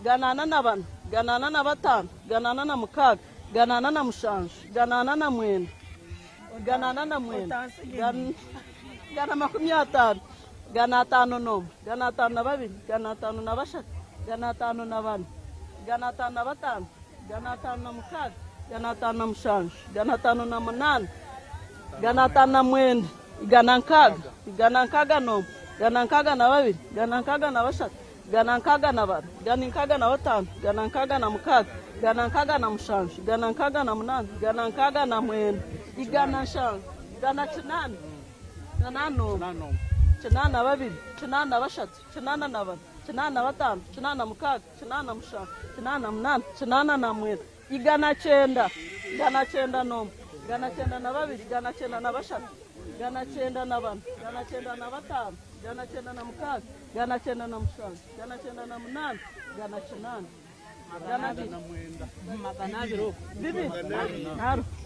omwe babiri bashatu bana batano mukaga mushanju munana mwenda ikumi n'omwe kumi na babiri kumi na bashatu kumi na bana kumi na batano kumi na mukaga kumi na munana kumi na mwenda abiri n'omwe abiri na babiri abiri na bashatu abiri na bana abiri na batano abiri na mukaga abiri na mushanju abiri na munana abiri na mwenda ashatu n'omwe ashatu na babiri ashatu na bashatu ashatu na bana ashatu na batano ashatu na mukaga ashatu na munana ashatu na mwenda makumyana ana n'omwe ana na babiri ana na bashatu ana na bana ana na batano ana mukaga ana mushanju ana munana ana mwenda atano n'omwe tano na babiri tano na bashatu tano na bana tano na batano tano na mukaga tano na mushanju tano na munana tano na mwenda mukaga n'omwe kaga na babiri kaga na bashatu mukaga na bana kaga na batano kaga na mukaga kaga na mushanju mukaga na mwenda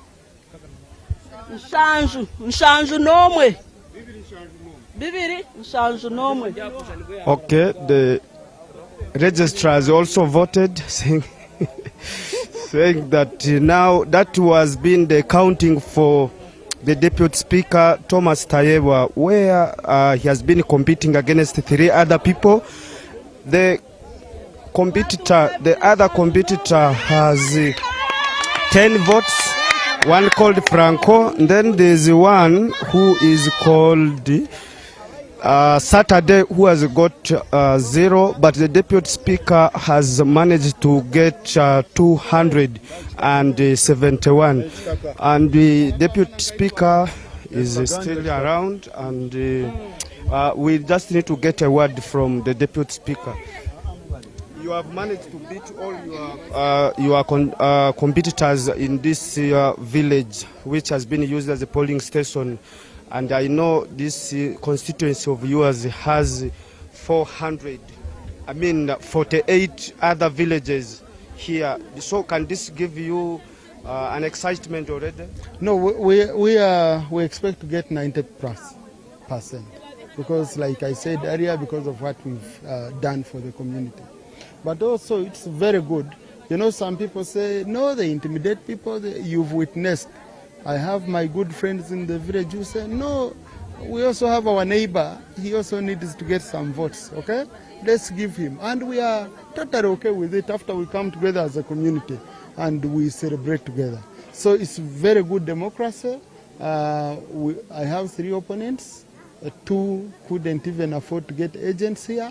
Only one who is from the neighborhood managed to get an agent, and I think 7 people, I don't know. So you can see this is a kind of democracy we would love, that even me at my level, I can be subjected to very clear democracy and be subjected to a common man's voice. And I celebrate that for our country and for our party. There were some talks around here that maybe you managed to buy out some people in your favor, some of your contestants. Is that true? No, but I can afford to buy out anyone if I wanted. Okay? If I wanted to do that. But that's not how you build a party. And that's not how you build yourself as a leader. So they stood there. Now you look for people, I can't know them. They can't be anywhere. Okay, the one who could come, you could see. So there was nothing necessary to do all that. And it has always been a trend. Yeah, it's a community, we know each other. You don't need to buy out anyone here. And after, we usually celebrate together as a community. I see you putting in a uniform together with this beautiful lady. Could this be your wife? And if so, Madam, thank you for supporting your husband, and that's how a family is built. What can you say about the victory of the man who has your rib? Thank you so much. This was well deserved. He's worked so hard for the community, and the community has rewarded him. We appreciate the community so much. Thank you. Okay, thank you. Does she have, do I have her rib or she has mine? So I think we need to make it clear. She has my rib. All right, thank you for that correction. Okay, I wish you all the best. I don't know where we are going to celebrate the party, but for now I can say I wish you all the best for the day. Okay, that is it we have from Mitooma, that is Western Uganda, and I think back to you, Jordan, in the studios. Good, thank you so much. Yeah, we have witnessed how it has happened at that particular polling station in Mitooma, where the Right Honourable Deputy Speaker has voted and been voted. Honourable Sembabule, imagine someone, a candidate, with the weight of a Deputy Speaker in the village. Don't you think some people would fear him seeing them crossing to an opponent's line? No, I don't think that is the case. Apart from the brave 10. The lessons you've seen there. Yes. One, are going to credit the electoral process of lining up. There are so many old people in that line. Yes. Who could have spoiled the votes if it were ticking. They are shaking, they can't see properly. But all they had to do was to stand. All their votes are valid. So all the votes you saw there are valid. Yes. Now that is something that we need to appreciate. Then secondly, when you see the person of the speaker being challenged, just that, someone comes up and gets 10 votes. Yeah. On a polling station where even the speaker is voting and is present, that is great accountability and transparency. Okay. That means that in other areas, even where the speaker was not, I think the process went on, because I would expect if there is intimidation, then there shouldn't have been anyone, even an agent, where he was. So to me, that is a best practice. Yeah, it is it's something we should appreciate. It is a very interesting video to watch. Yeah. Now, it will take me to this. You're a senior member in the party. What is your view about candidates that have gone unopposed? The allegations of malpractices, like you had Aguta asking the speaker, they say you bought out some candidates that were against you. He said no. But the allegations that some people manipulate their way out to get the flag unopposed. Yeah, have you had those stories, and how true can they be? You can't rule it out. You can't rule it out. But again, you can't make it the norm. Because it is very, very possible that people in a given constituency, that someone emerges alone. It's very possible. It happens. It has ever happened. I've ever been in a Kamyufu when I was unopposed. Okay. People simply didn't come up, and yet I didn't engage in any unconventional way of denying them the right of participation. Okay. But people within the party felt that I was strong. They felt I was the best to engage the opposition candidates. So those opportunities do come up. But there are also situations where people come with a view of being sellouts. Yes. They come in so that they make themselves attractive for the viable candidates. And even when the viable candidates is not many getting attracted, they're like, but can we talk? I'm ready to talk. You find someone is volunteering his readiness to talk, even when it is not solicited. And the talking is not verbal. It's not verbal, it's but definitely monetary. So there are those. But there are also crafted people who go out and buy the opposition. Those are there. So let's be realistic. So there are those three dynamics. Those where situations where no other candidates come and it is only one. Situations where there are strong candidates, but there are those weak who are there for bargaining. And the situations where they are very credible there are candidates opponents who are willing. Actually, probably this is what even brings them into the race. No, they come knowing they want to make money. Yes. There are those who come as a project to be bought, even when they are not worthy. But you know, in an electoral contest, no one would want to take a chance. Yes. Even when someone is so weak, people may want to get them out of the way. There are those situations.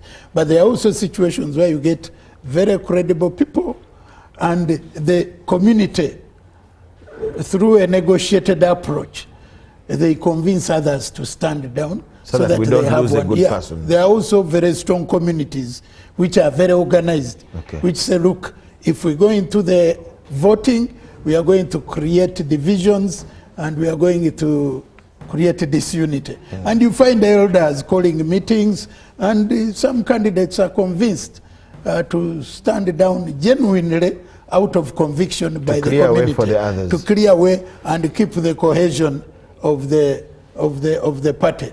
So there are all those dynamics, and it works. There are communities where they will say, look, let's not try to divide the community. Let's build unity. Let's build consensus. And through consensus, they weigh even before the primaries come, and they get a candidate that they front for the overall. So those are the dynamics. How about allegations of me playing my cards with the electoral managers? Those are there. To lock Sembabule out. Those are there. Those are there. Those By the time you come, they say nominations are like these. Technicalities. Yes. Normally they play on technicalities. Those are there. Like I told you, that a massive party is likely to have people with different ambitions, different way of doing things, different ethos, and different levels of integrity. So those are there, and those are the vices that we try to fight. We want to minimize them purely to zero. Okay. Yeah. Thank you so much, Honorable. Yeah. Where do you see 2026? We are at the preparatory levels. Every party is very busy at this point. Actually, there are even parties that are registering. But what is your projection of 2026? with the kind of situation that we're having? Yeah, 2026, one, NRM is going to come out much stronger. Really? Yes. Why? It is much stronger because the previous election, 2021, there was a wave that swept across, especially in the central region. That wave was informed by uncertainty. People really thought there was something serious going to happen, and the NUP swept across the central region. I really don't think NUP is going to sweep central region the way it did. Really? It may get some success stories here and there, but the wave is not going to be as devastating as it was. People have been able to see what opposition parties and especially the NUP is made up of. People have been able to, people are regretting in many of the places. I can give you an example, a place where Dr. Miyingo was swept. Yes. But thereafter, soon after that, people were regretting and they were wondering how they could have done what they did. So people are more sober now. They are more analytical. They are going to read into the capacity and ability of individuals. So the idea of the umbrella just... Have you really seen such signs? Those signs are very apparent. They are very apparent. Because even what is happening in NUP itself, you know, the quality, just even judging by the debate in the House, how many of them have been able to make a contribution? Even in the constituencies, how many of them have been able to cause real transformation and real qualitative change? Not very many. And people are like, look, we got a raw deal. This time around, we need to be smarter and we need to do it better. So people are going to be much more analytical in the way they do things. So we are likely to get a different terrain, not the same as was. And when it comes to opposition, in general, at the presidential level, literally this time around, the candidate of Yoweri Museveni hardly has any serious competitor. What do you mean judging by those that are making themselves... Honorable, what do you mean by that? Because the contender last time that got 38% vis-a-vis President Museveni is 58? Yes. We are here on He's warming up. He's going to get less because of the factors that I've just shared with you. There was a wave, there was excitement. The excitement has died down and people are going to be much more serious in addressing their choices. If you look at the issues that he stood on last time, have they gone down or they are still standing? Which issues, for instance? Corruption, for example. Poor service delivery. He is pointing at healthcare issues. He is pointing at effectiveness in the security system and all that. Have these issues been worked on, really, in the 5 years? The issues have been attended Unemployment. to. They have been attended to. And the quality and the quantity of the candidate and the issues he espoused do not attract the same level of enthusiasm, interest, and excitement. Even the enthusiasm you're talking about, have you seen his crowds? If he is to get out of the town to go anywhere in the country, have you seen the kind of reception he receives? You see, the same crowds did appear. You know, there are those crowds who want to see who this person who can dare the other candidate. For 5 years? You know, I don't want to belabor so much, but for me, opposition has weakened in quality and quantity. The infighting within the opposition parties themselves. You can't tell me NUP is still as strong as it was with the factors of Abedi Bwaneka, the factors of Mpuga, the factors of those that are being displaced from their constituencies and the new people are being brought.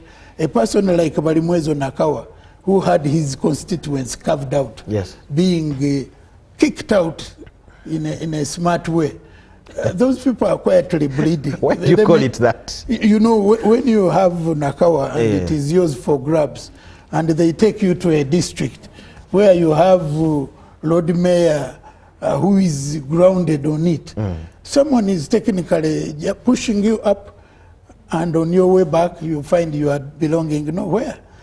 Taking you from where you have a hold, because if you are holding Nakawa, now someone takes you to a level of creating impact in a limited time and space in 5 other divisions. Is that person being fair to you? Is that person wishing you well? But the candidate himself must be knowing that he is strong enough to serve better this side. You know, that is where I can say that now you create internal dynamics.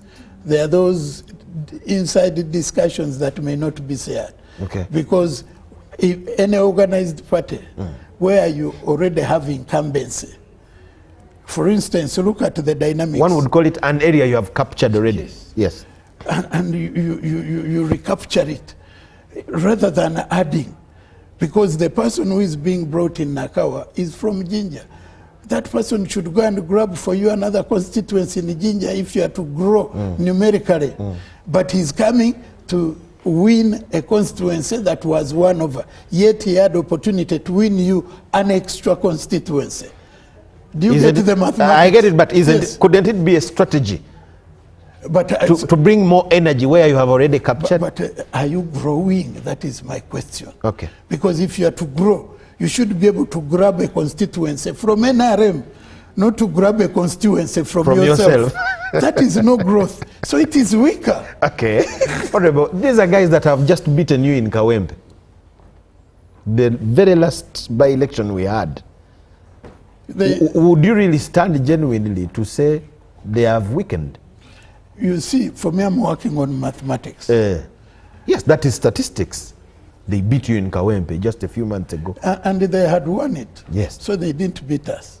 It was theirs. They just maintained. They didn't beat us in terms of getting a new constituency. So as the yellow camp, you see a smooth road, 2026. Because we are likely to capture. There are serious like for instance, Maukota. Ameria Chambada is going to reclaim that. The dynamics on the ground have been there. That is where our burial ground is. Everything people are like we were bewitched. They think they were bewitched. And there are so many constituencies like that where people are like, look, wait a minute, how could we have gone that wrong? How could we have missed? Let me not miss this one. Are very many. Let me not miss this one as we wind up. You are blamed of causing the drama and the tearing up and the fights within the opposition, you, the NRM. True or false? False. It is only that our level of organization has stood the test of time. They blame you of buying off their leaders, playing clandestine things that cause fights among their camps. No, you see, one, you need to appreciate how did they come in? How did they manage their new political formation? They got disgruntled people from different parties. Okay. And they put them together with no ideological orientation, with no alignment. So they got individual actors and put them in one. Okay. So with the time people are bound to rediscover, they are bound to appreciate that they don't belong, because even decision making is of a limited people. A few people are taking decisions. So contradictions were bound to come to light. Thank you so much. And many more are still coming. What would be your message to a voter that is going for the elections today as we go in pursuit to 2026? Yeah, the voter, one, let's be very disciplined people. Let's be very orderly. Let's look at the big picture. Let's look at quality at the gate. Let's get leaders who really are going to demonstrate leadership with integrity. Let's be genuine in our support. Let's not be bought. Let's not be influenced by goodies. Yes. Let's vote with our brain, with our conscience, and with our mind. And let's sustain our decision making. You vote for a candidate as a primary, that candidate goes through. vote for the same in the general elections, so that you complete your cycle. There are chances of somebody changing their mind. Yeah, they change their minds. They get bought, and along the way, they even started decampaigning someone they were campaigning for. So remain steadfast. Okay. And at the end of the day, your vote, your choice is your future, and it will count. Thank you so much. His name is the Honorable Mike Kennedy Sembabule. He is a very senior leader in this country. Today I've learned he was part of the constitutional making. That is 1995 in the Constitutional Assembly. A member of parliament, then he represented Uganda in the East African Legislative Assembly and the Pan-African Parliament. Very big man in him here. I also know you are in Rotary. Yes, I've been a governor of Rotary. Wow. Thank you so much. Serving above self. Thank you for all the service. Yes. Yes, we've had a discussion there, but we are keeping you updated about the NRM primary election for parliamentary flag bearers. We have teams everywhere. Just keep it UBC TV.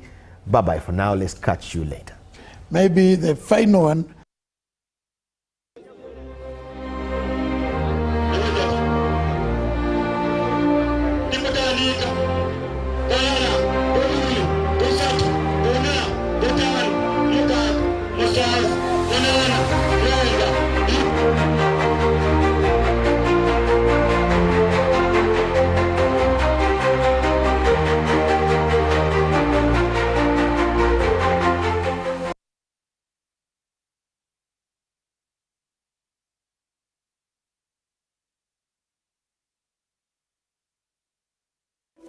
In a nation hungry for truth, a world where every story matters, there exists a beacon of trust and reliability. For decades, they've been our voice and our window to the world, holding the mirror of our history. With 4 TV stations and 11 radio channels spanning 27 languages, they stand as guardians of information, defenders of truth.